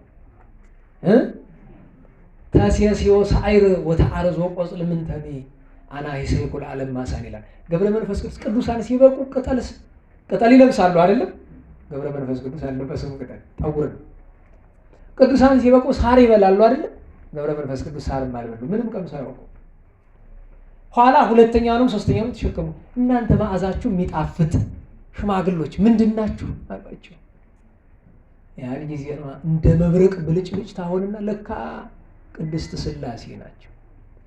አንድም ሶስትም ነው ቢገለጡላቸው የብርሃን ጎርፍ የምስጢር ጎርፍ ፈሰሰላቸው። ለዚያ ነው አብ በዝባኑ እግዚአብሔር አብን ስንፈልገው ወዴት አገኘ ነው? በገብረ መንፈስ ቅዱስ ጀርባ ላይ። ወልድ በዝባኑ ወልድ እግዚአብሔርም በገብረ መንፈስ ቅዱስ ወመንፈስ ቅዱስ በዝባኑ።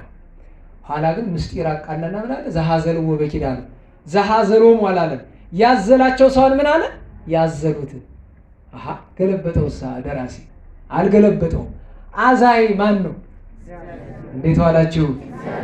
አሁን 40ቱ እንስሳ እግዚአብሔርን ይሸከማሉ ወይስ እግዚአብሔር ነው 40ቱ እንስሳ የሚሸከማቸው? ጸዋሪ ሁሉ እኮ እሱ ነው። ለክብራቸው እኮ ነው ተሸካሚ ያደረጋቸው። ገብረ መንፈስ ቅዱስ ሥላሴን ተሸከመ ማለት እኮ እውነት ተሸከመ ማለት አይደለም። ለክብራቸው ነው። ለክብሩ ነው። እንዲህ አለ። ኋላ ደግሞ ምን አለ ደራሲ? ሰላም ለሀገሩ አለ። እንዴት ዋላችሁ? የገብረ መንፈስ ቅዱስ ሀገራቸው ወዴት ነው? መነሻው ግብጽ ነው። ኋላሳ ኢትዮጵያ። ለኢትዮጵያ ምን ይገባል? ሰላም ይገባል። ሰላም ይሁን በሉ እስቲ ለኢትዮጵያ። ወሰላም ለደብሩ ይላል። የገብረ መንፈስ ቅዱስ ታቦት ላለበት ቦታ ምን ይሁን? ሰላም ይሁን። ወሰላም ለመቃብሩ የገብረ መንፈስ ቅዱስ አጽም ላለበት ምን ይገባል? ግን የመቃብራቸው ነገር አይታወቅም አይደል? ሰላም ለመቃብሪከ ዘኢተከስተ ለባዕድ ከመ መቃብሩ ለሙሴ ወልደ ዮካብድ። የሙሴ መቃብር ይታወቃል፣ ገብረ መንፈስ ቅዱስ አይታወቅም። ዜና መቃብሪከ ገብረ መንፈስ ቅዱስ ጸማድ ቦ ዘይቤ በኢየሩሳሌም አጸድ ወቦ ዘይቤ አለው በከብድ ይላል። ምድረ ከብድ አባቶች ምን አሉ? እኛን የተቀበል ይላሉ ስለ ክብሩ። ለምን ያረፉ ምድረ ከብድ ላይ ነው። ጌታ ግን ምን አደረገ? ከዚያ ተረክቦ ነፍሳቸው ስጋቸውን ለመላእክት ወደ ሰማያት ወስዶ ባርኮ አምጥቶ ኢየሩሳሌም ጎልጎታ ላይ ቀበረው ይላሉ አባቶቻችን። እራሱ መቃብር ጎን ላይ ቀብሮታል ጌታ ስለ ክብራቸው። ለዚያ ነው ገብረ መንፈስ ቅዱስ አቡየ ለእግዚአብሔር ፍቁሮ፣ አባቴ ገብረ መንፈስ ቅዱስ አንተ የእግዚአብሔር ወዳጅ ነህ፣ ደመናት አንኮርኮሩ ይላል። ገብረ መንፈስ ቅዱስ ሲያርፍ በጣም በጣም ይገርም ነበር።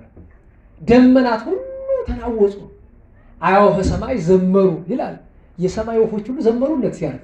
በጊዜ ሞትከ መላእክት አንከሩ፣ ስታርፍ አንተ መላእክት እኮ አደነቃቸው። ምክንያቱም ገብረ መንፈስ ቅዱስ የሚሞት አይመስልም ነበር፣ ሰው አይመስልም ነበር። ለምን? ሰላም ለከ ጽኑ ከመአምድ ዘያንቅልቅሉ ሞገድ ይላል። ማዕበል ማናውጣው ቅዱስ አባት የገብረ መንፈስ ቅዱስ። የሚገርም ነገር አቡነ ገብረ መንፈስ ቅዱስ ሲቀመጡም ሲሄዱ 4 መላእክት ይከተሏቸዋል። በ4 አቅጣጫ ሆኖ ምን ይዘው? የብርሃን ድባብ ዘርግተውላቸው ማለት ነው። ትልቅ ድባብ የብርሃን ግን ሰው አያየውም። በዚህ ምክንያት ገብረ መንፈስ ቅዱስ ሂደው አንድ ቦታ ላይ ለጸሎት ከሰነበቱ አካባቢው ድርቅ ይመታዋል። ደህና ዋላችሁ። ቅዱሳን የሚኖሩበት ልምላሜ ነው ድርቅ ነው የሚሆነው? ልምላሜ ነው ግን ድርቅ ይመታዋል። አይ በኃጢአት ለምንድን ነው መሰላችሁ? ድባቡ ዝናብ አያሳልም። በኃጢአት ብለው ልቀውት ይሄዳሉ ያለ ቦታ። ስለዚህ ገብረ መንፈስ ቅዱስ ጭው ያለ በረሃ ነው እንጂ ከሰው መሀል አይቀመጥም። ለክብራቸው የሚደረገው ነገር እግዚአብሔር ነው እንደዚህ የሚያደርገው። ኢትዮጵያን በቃል ኪዳናቸው ለማስማር 100 ዓመት በግንባራቸው በራሳቸው ተተክለው ጸልየዋል። ስጋቸው አልቆ ባጥንታቸው ብቻ ቆሞ አጽማቸው ብቻ አጽማቸውን በራሱ በቀስታ ጋንንት ነድፈውት ወንፊት ሆኖ ነበር ይልልገድላቸው። እንዴት ብሎ ይገለጻል ያ ገብረ መንፈስ ቅዱስ ነገር? እሳቸውን አንስተን አባ ዘመደ ብርሃን መምህራቸው፣ ስምዖን ዋቅሌስያ ወላጆቻቸው፣ እንዴት ብሎ ይረሳ? ተማሪዎቻቸውስ እና አቡነ ዘራቡሩክ የግሹ ዘራቡሩክ እኮ የአቡነ ገብረ መንፈስ ቅዱስ ተማሪ ናቸው።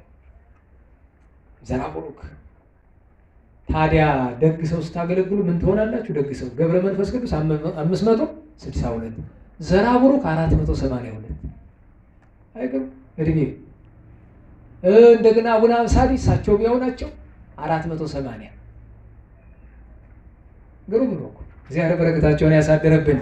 ታላቁ ሰረባሞን፣ እናታችን ቅድስት አውዶክስያ፣ ጻድቅ አፄ ገብረ መስቀል፣ አባ ግርማኖስ ዓመታዊ በዓላቸው ነበር። የሁሉ ክብራቸው ይደረብን። በ6 ቅዱስ ቴዎዶጦስ ሰማዕት፣ ቴዎዶጦስ የ7 ነው። በ6 ቅዱስ ቴዎዶሲዎስ ከሰለስቱ ምዕት አንዱ ነው የተቆጠረ ሰማዕት፣ የቆሮንቶስ ኤጲስቆጶስ የነበረው ሰማዕቱ ቅዱስ ዲዮስቆሮስ እስላሞቹ አሰቃይተው የገደሉት በ8ኛው ክፍለ ዘመን።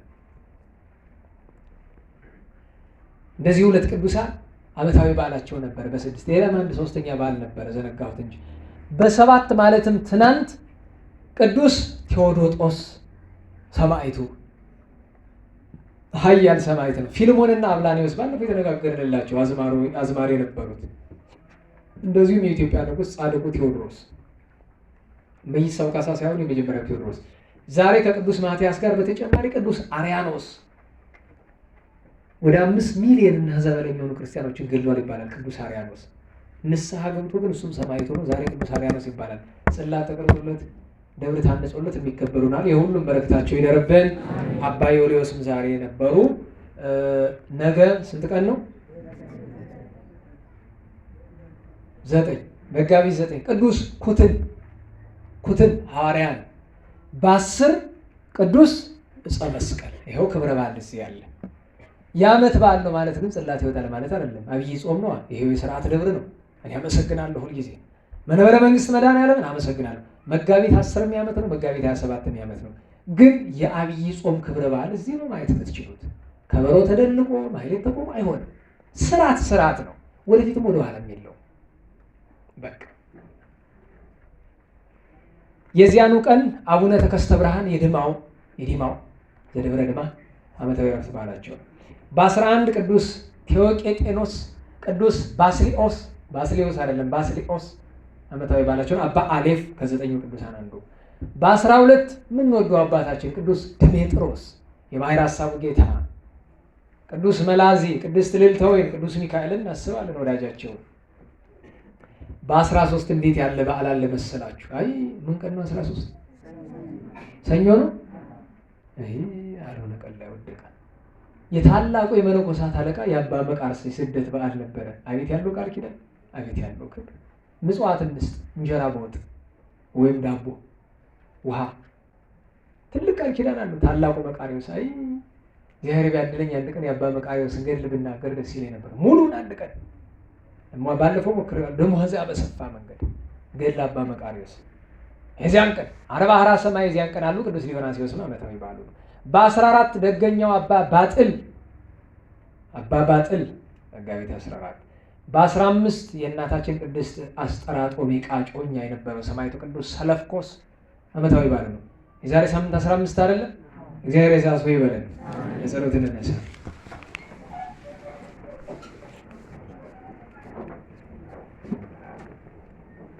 ስብሐት ለአብ ስብሐት ለወልድ ስብሐት ለመንፈስ ቅዱስ ስብሐት ለአብ ስብሐት ለወልድ ስብሐት ለመንፈስ ቅዱስ ስብሐት ለአብ ስብሐት ለወልድ ስብሐት ለመንፈስ ቅዱስ ስብሐት ለእግዝእትነ ማርያም ድንግል ወላዲተ አምላክ ስብሐት ለመስቀለ እግዚእነ ኢየሱስ ክርስቶስ ክርስቶስ በምህረቱ ይዘከረነ አመዳግም ምጽአቱ እያስተፍረነ ለሰቦተ ስሙ ያንቀሐነ ወበአምልኮቱ ያጽንዓነ እግዝእትነ ማርያም አይርጌ ጸሎተነ ዋስተስሬ ኩሎ ኃጢአተነ ቅድመ መንበሩ ለእግዚእነ ለዛብልዐነ ዘንተ ህብስተ ወለዘአስቴነ ዘንተ ጽዋአ ወለዘ ሰርአ ለነ ሲሳየነ ወአራዘነ ወለዘ ተአገሰ ለነ ኩሎ ኃጢአተነ ወለዘ ወሀበነ ሥጋሁ ቅዱሰ ወደሞ ክቡረ ወለዘ አብጽሐነ እስከ ዛቲ ሰዓት እስመ ለዓለም ምሕረቱ ናብሎቱ ስብሐተ ወአኮቴተ ለእግዚአብሔር ወለወላዲቱ ድንግል ወለመስቀሉ ክቡር ይትአኮቶ ይሰብሐ ስሙ ለእግዚአብሔር ወእትረ በኩሉ ጊዜ ወበኩሉ ሰዓት ስብሐት ለአብ ወወልድ ወመንፈስ ቅዱስ ይእዜኒ ወዘልፈኒ ወለዓለመ ዓለም አሜን። አውሎግሶን አውሎግሶን አውሎግሶን በእንተ አብ ወወልድ ወመንፈስ ቅዱስ አቀበት ሎቱ ጉልጉለት ለወረዱ እርጥብ ለጤሰባቸው ደረቅ ለነደደባቸው ለረዱ ለተራዱ ለዘከሩ ላዘከሩ ስመ እግዚአብሔር ስመ ማርያም ድንግል ስመ ቅዱሳን ለጠሩ ሁሉ እግዚአብሔር አስበ ቅዱሳን ይሰብልን። ጸሎተ እግዝእትነ ማርያም እንበል። ሰላም ለኪ እንዘንሰግድ ለኪ ንግሥተ አድኖ ማርያም ምንን አስተበቆኪ ማርዌናዊተ ማኅፀነምኪ በእንታናምኪ ወያቄ ማቦኪ ማሂበረነ ወትረ ድንግል ባረኪ ጸሎተ እግዝእትነ ማርያም ድንግል ወላዲተ አምላክ ተአበዮ ነፍሴ ለእግዚአብሔር ወትታሰይ መንፈሴ በአምላኬ ወመድኃኔ እስመ ረየ ሕማማ ለአመቱ ናሁ ሚዜሰ ያስተበጽኡኒ ኩሉ ትውልድ እስመ ገብረ ሊተ ኃይለ አብያት ወቅዱስ ስሙ ወሳይሉኒ ለትውልደ ትውልድ ለለ ይፈርቡ ገብረ ኃይለ በመዝራዒቱ ወዘሮሙ ለለ አብዮ ሁሊና ልቦሙ ነሰቶሙ ላየላን መናብርቲሆሙ አይቤሆሙ ለትሑታን አጽገቦሙ በረከቱ ለርቡባን ወፍኖሙ ምራቆሙ ለብዑላኑ ተወክፎ ለእስራኤል ቁልኤሁ ወተዘከረ ሳይሉ ዘይቤሎሙ ለአበዊነ ለአብርሃም ወለዘሩ እስከ ለዓለም ባረክነ ቀድስነ አንጽህነ እግዝእትነ ፍትሕነ ማእሰሪው ለሰይጣን እሙለ መድኅን ወለተ ብርሃን ኦ መዝገበ በረከት መዝገበ ቅድሳት መዝገበ ነጽ መዝገበ ራእየ መዝገበ የዋሃት ባረክነ በእዴኪ በከመ ባረኪ ወለኤፍሬም ፍቁርኪ በበረከተ ወልድኪ ወአብ ወመንፈስ ቅዱስ ስብሐት ለአብ ወወልድ ወመንፈስ ቅዱስ ለዓለሙ ለዓለመ ዓለም። ሰላም ለማትያስ ዘተሐሬወ ተፈቅረ ህየንተ ይሁዳ ይትፈለግ ምስለ ሐዋርያት ህቡረ ከዊኖ ማትያስ በላይ ለእኩያን ሄረ ሥጋ ወልደ አምላክ ሴሰዮሙ ደሞ ክቡረ ተውላጠ ሴሰይዎ ሎቱ ከመ ላህም ሳኤረ ሰላም ለክሙ እንጦንሶ መቃርስ አበ ቢሲኖዳ ገብረ መንፈስ ቅዱስ ለባረኮትነ ንዑስ ተጽራ ዛቲ መቅደስ ተክለ ሃይማኖት አኖሬዎስ ኤዎስጣቴዎስ ሳሙኤል ተክላልፋ በብኑዳ ኪሮስ ሰላንአ ሀቤ ዳዊት ንጉሠ እስራኤል በዓለ መዝሙር ሰናይ ወጥኡ መቃል ታለቦኒ ነገር ወፍካሬ ኩሉ አምሳል ከመሰብሑ ለእግዚአብሔር ልዑል ከመወድሳ ለማርያም ድንግል እንዘ ጸር ወእብል ማርያም ንጽሕት ድንግል ወላዲተ አምላክ ማእመንት ሰአሊተ ምሕረት ለውሉደ ሰብ ሰአሊ ለነ ሀበ ክርስቶስ ወልድኪ ይስረይ ኃጢአተነ ሰአሊ ለነ ቅድስት ጸሎተ ለማርያም ስለተ ያድኅነነ እማትወልዳ ጸሎተ ለማርያም ስለተ ለሕዝበ ክርስቲያን ለነፍሳተ ሙታን ለመካናቲነ ደብረ መድኃኒቱ መንበረ መንግሥቱ ለበርክነት ለቤተ ክርስቲያን ቅድስቱ ለሀገሪቱን ኢትዮጵያ ለሀገሪቷ ወላይ ማታ ይኩነነ ከመወልታ በጸሎትሽ ወበስዕለትሽ ለአበው ንጹሐን ለቅዱስ ኤፍሬም ለአባ ሕርያቆስ ለአባ ጊዮርጊስ ለአባ ሳሙኤል ለቅዱስ ለክስዮስ ለያሬድ ማሕሌታዊ ለአባ ኪሮስ ለአባ መባጽዮን ለአቡነ ዘርዓ ያዕቆብ ለብፁዕ ገብረ ክርስቶስ ለቅዱስ ዮሐንስ አፈወርቅ ለአባ ጽጌ ድንግል ለአባ ዮሐንስ ዘደማስቆ ለአባ ሳሙኤል ዘደብረ ቀለሞን ለቅዱስ ዮሐንስ ሁሉ ነጎድጓድ ለቅዱስ ቄርሎስ አምደ ሃይማኖት ለአቡነ አቢብ ለንጹሐት አንስት ለክቡራን የተለመንሽ ድንግል እመቤታችን ለእኛም ትለመኝን። ጽንዕት በድንግልና ስርጉት በቅድስና እመቤታችን ጸጋውን ክብሩ እንዳይነሳን ለምኝልን። አእምሮውን ለቦውን ጥበቡን ፍቅርሽን መዓዛሽን በልቦናችን ሳይልን አሳድርልን። የቸርነት ባለቤት የይቅርታ ጌታ ዘላለም ሥላሴ ሀገራችንን አብያተ ክርስቲያናትን በምሕረቱ እንዲጠብቅልን ዕድሜያችን ለንስሐ ዘመናችን ለፍስሐ እንዲያደርግልን ከብርሃነ ትንሣኤው በቸርነቱ እንዲያደርሰን ጾሙ ለማበረከት እንዲያበቃን መዋዕለ ጾሙን ተረፈ ዘመኑ እንዲቀድስልን ከእመቤታችን ጣዕመ ፍቅሯን ከንጹሐን በረከት ከቅዱስ ማትያስ ክብሩን እንዲያሳትፈን በኃይለ መስቀሉ እንዲጠብቀን ፍጻሜያችን እንዲያሳምርልን የሞቱ ወገኖቻችን ነፍሳቸው እንዲምርልን ሕያዋን እንዲጠብቅልን የወንድማችን የወልደ ተክለ ሃይማኖትን ነፍስ በአብርሃም በይስሐቅ በያዕቆብ አጠገብ እንዲያኖርልን ለጸሎት በቆማችሁ ጊዜ አትርሱን አስቡን ያሉንን ሁሉ ወለተ ማርያምን ገብረ ሕይወትን ፍቅርተ ማርያምን ወለተ ሥላሴን ወለተ ጻድቅን አጸደ ማርያም የቅድስት ሥላሴ ልጆች ማኅበረተኞችን ሁሉ ባሉበት እንዲጠብቅልን የሰላም አምላክ ሰላም እንደዋለን በይቅርታው ሰላም እንዲያሳድረን ቅዱስ ስሙን እንደ ቸርነት ብለን እንጥራም።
Yeah.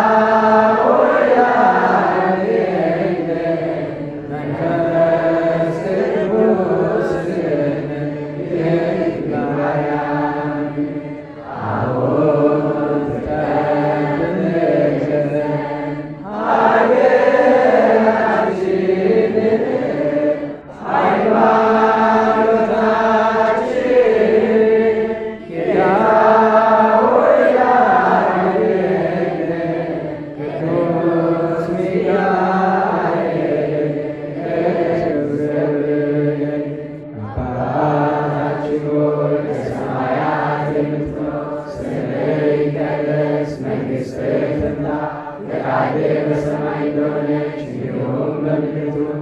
የዕለት እንጀራችንን ዛሬ በደላችንን ይቅር በለን እኛም የበደሉንን፣ አቤቱ ወደ ፈተና አታግባን ከክፉ ሁሉ አድነን እንጂ መንግሥት ያንተ ናትና፣ ኃይል፣ ክብር፣ ምስጋና ለዘላለሙ አሜን። እመቤታችን ቅድስት ድንግል ማርያም ሆይ መልአኩ ቅዱስ ገብርኤል ሰላም እንልሻለን። በሐሳብሽ ድንግል ነሽ፣ በሥጋሽም ድንግል ነሽ። የአሸናፊ እግዚአብሔር እናት ሆይ ሰላምታ ላንቺ ይገባሻል። ከሴቶች ሁሉ ተለይተሽ አንቺ የተባረክሽ የማኅፀንሽ ፍሬ ቡሩክ ነው። ጸጋን የተመላሽ ቅድስት ሆይ ደስ ይበልሽ፣ እግዚአብሔር ከአንቺ ጋር ነውና ከተወደደ ልጅሽ ከጌታችን ከመድኃኒታችን ከኢየሱስ ክርስቶስ ዘንድ ይቅርታና ምሕረትን ለምኝልን ኃጢአታችንን ይቅር ይለን ዘንድ ለዘላለሙ አሜን። ክብር ምስጋና ይሁን አንድ አምላክ ለአብ ለወልድ ለመንፈስ ዛሬም ለጸሎት ስለነበረን ጊዜ ቅዱስ አምላካችን እግዚአብሔር ስሙ የተመሰገነ ይሁን፣ የተመሰገነ ይሁን። ፍትሐ ነገሥት መጽሐፏ ከዚህ በኋላ እርግጠኛውን የምነግራችሁ ከማንም ጋር ምንም ጭቅጭቅ፣ ክርክር አያስፈልግም። ፍትሐ ነገሥት ምን አለ በሚል መምህራችን የንታበጻ ያለፈው የነገርኳችሁ የእኛ ጉባኤ ስፖንሰር ያደረገው መጽሐፍ ይኸው ዛው ለአሁን ሊደርስ ነበር፣ አልደረሰም። በአጋጣሚ የሚቀጥለው ሳምንት ተወስዳላችሁ። ያን መጽሐፍ ይዛችሁ ከዚያ በኋላ ከማንም አስተማሪም ከተማሪም ጋር ጭቅጭቅ አያስፈልግም። እሱ ነው ሕጉ፣ እሱ ነው ስርዓቱ። ሀገር ውስጥም ሆኖ ሀገር ውጭም ሆኖ ስርዓቱ እሱ ነው። እችን ይዛችሁ እንድትቀጥሉ አደራ አደራ እንላችኋለን። ዞሮ ዞሮ መግዛት የምትችሉ በጣም ውድ አይመስለኝም፣ ዋጋውን እርግጠኛ አይደለሁም፣ ርካሽ ይመስለኛል። ለሁሉም የሚቀጥለው ሳምንት ጀምሮ መጽሐፉ ይኖራል ማለት ነው። ሁላችንም የመጀመሪያ ገዥ እኔ ነኝ አለኝ። ፍትሐ ነገሥት ዋናውን እጠቀማለሁ፣ ግን እኔ ስለምን ይቀርብኛል? ገዛለሁኝ። የመጀመሪያው እኔ ነኝ። ሌሎቻችሁም እንግዲህ እሱን ትጠቀማላችሁ። ፍትሐ ነገሥት ምን አለ? በዚህ ዘመን ትልቁ ችግር የሥራ ጥሰት አይደል? ከእግዚአብሔር ጋር ያለያየን፣ ያን ለመመለስ ሲባል ነው።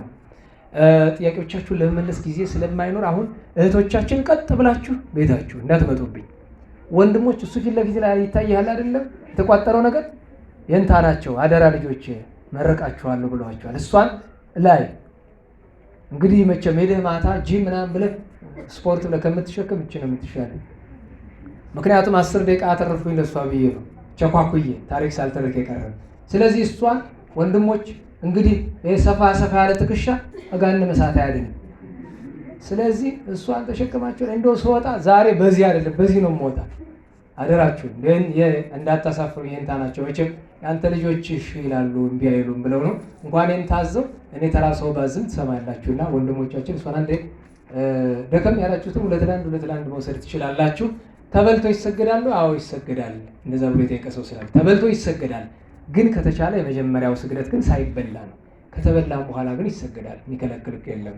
እንቅፋት ሳይመታን እሾህ ሳይወጋን ኃጢአት ሳይሰለጥንብን በደልም ሳይገዛን የብርሃን መላእክት በፊት በኋላ በቀኝ በግራ እየጠበቁን ለጊዜው ወደየቤታችን ለፍጻሜው ተስፋ ወደምናደርጋት መንግሥተ ሰማያት ከተከፈተች ገነት ከተነጠፈች ዕረፍት ከአባቶቻችን ርስት ሁላችን በሰላም ያድርሰን።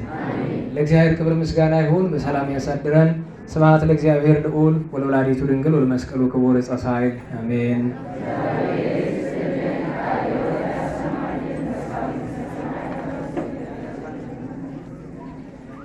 እስኪ አንድ ጊዜ እዛው እንዳላችሁ ነገ እሑድ 12 ነው። ስለዚህ የነገ እሑድ ጉባኤ ዝክረ ቅዱሳን ምንም አማራጭ የለንም። እዚህ እንዳናመጣው መደበኛ የልጆች የመዝሙር ጥናት ስላለ እንረባበሻለን። ስለዚህ ዝክረ ቅዱሳን መራዘሙ ነው። ስለዚህ ላልሰሙት አሰሙ። የነገ እሑድ ዝክረ ቅዱሳን አይኖረንም ማለት ነው። ስለዚህ የሚኖረው በ19 ነው የሚሆነው። አሁን የተላከልኝ መልእክት አይቼ ገርሞኝ ነው እንዴት እንዳልዞረልኝ እና ሰርክ ጉባኤ አላቸው። ትክክል ነው፣ ይጋጫል። ሰርክ ጉባኤያቸውን መጋፋት አይገባንም። የነገ እሑድ ዝክረ ቅዱሳን አይኖረንም ማለት ነው። ያንን ለማስታወስ ነው። በሰላም ደሩ ጸጋ ነሣኢነ ወሕይወተ ረከብነ ጸጋ ነሣኢነ ወሕይወተ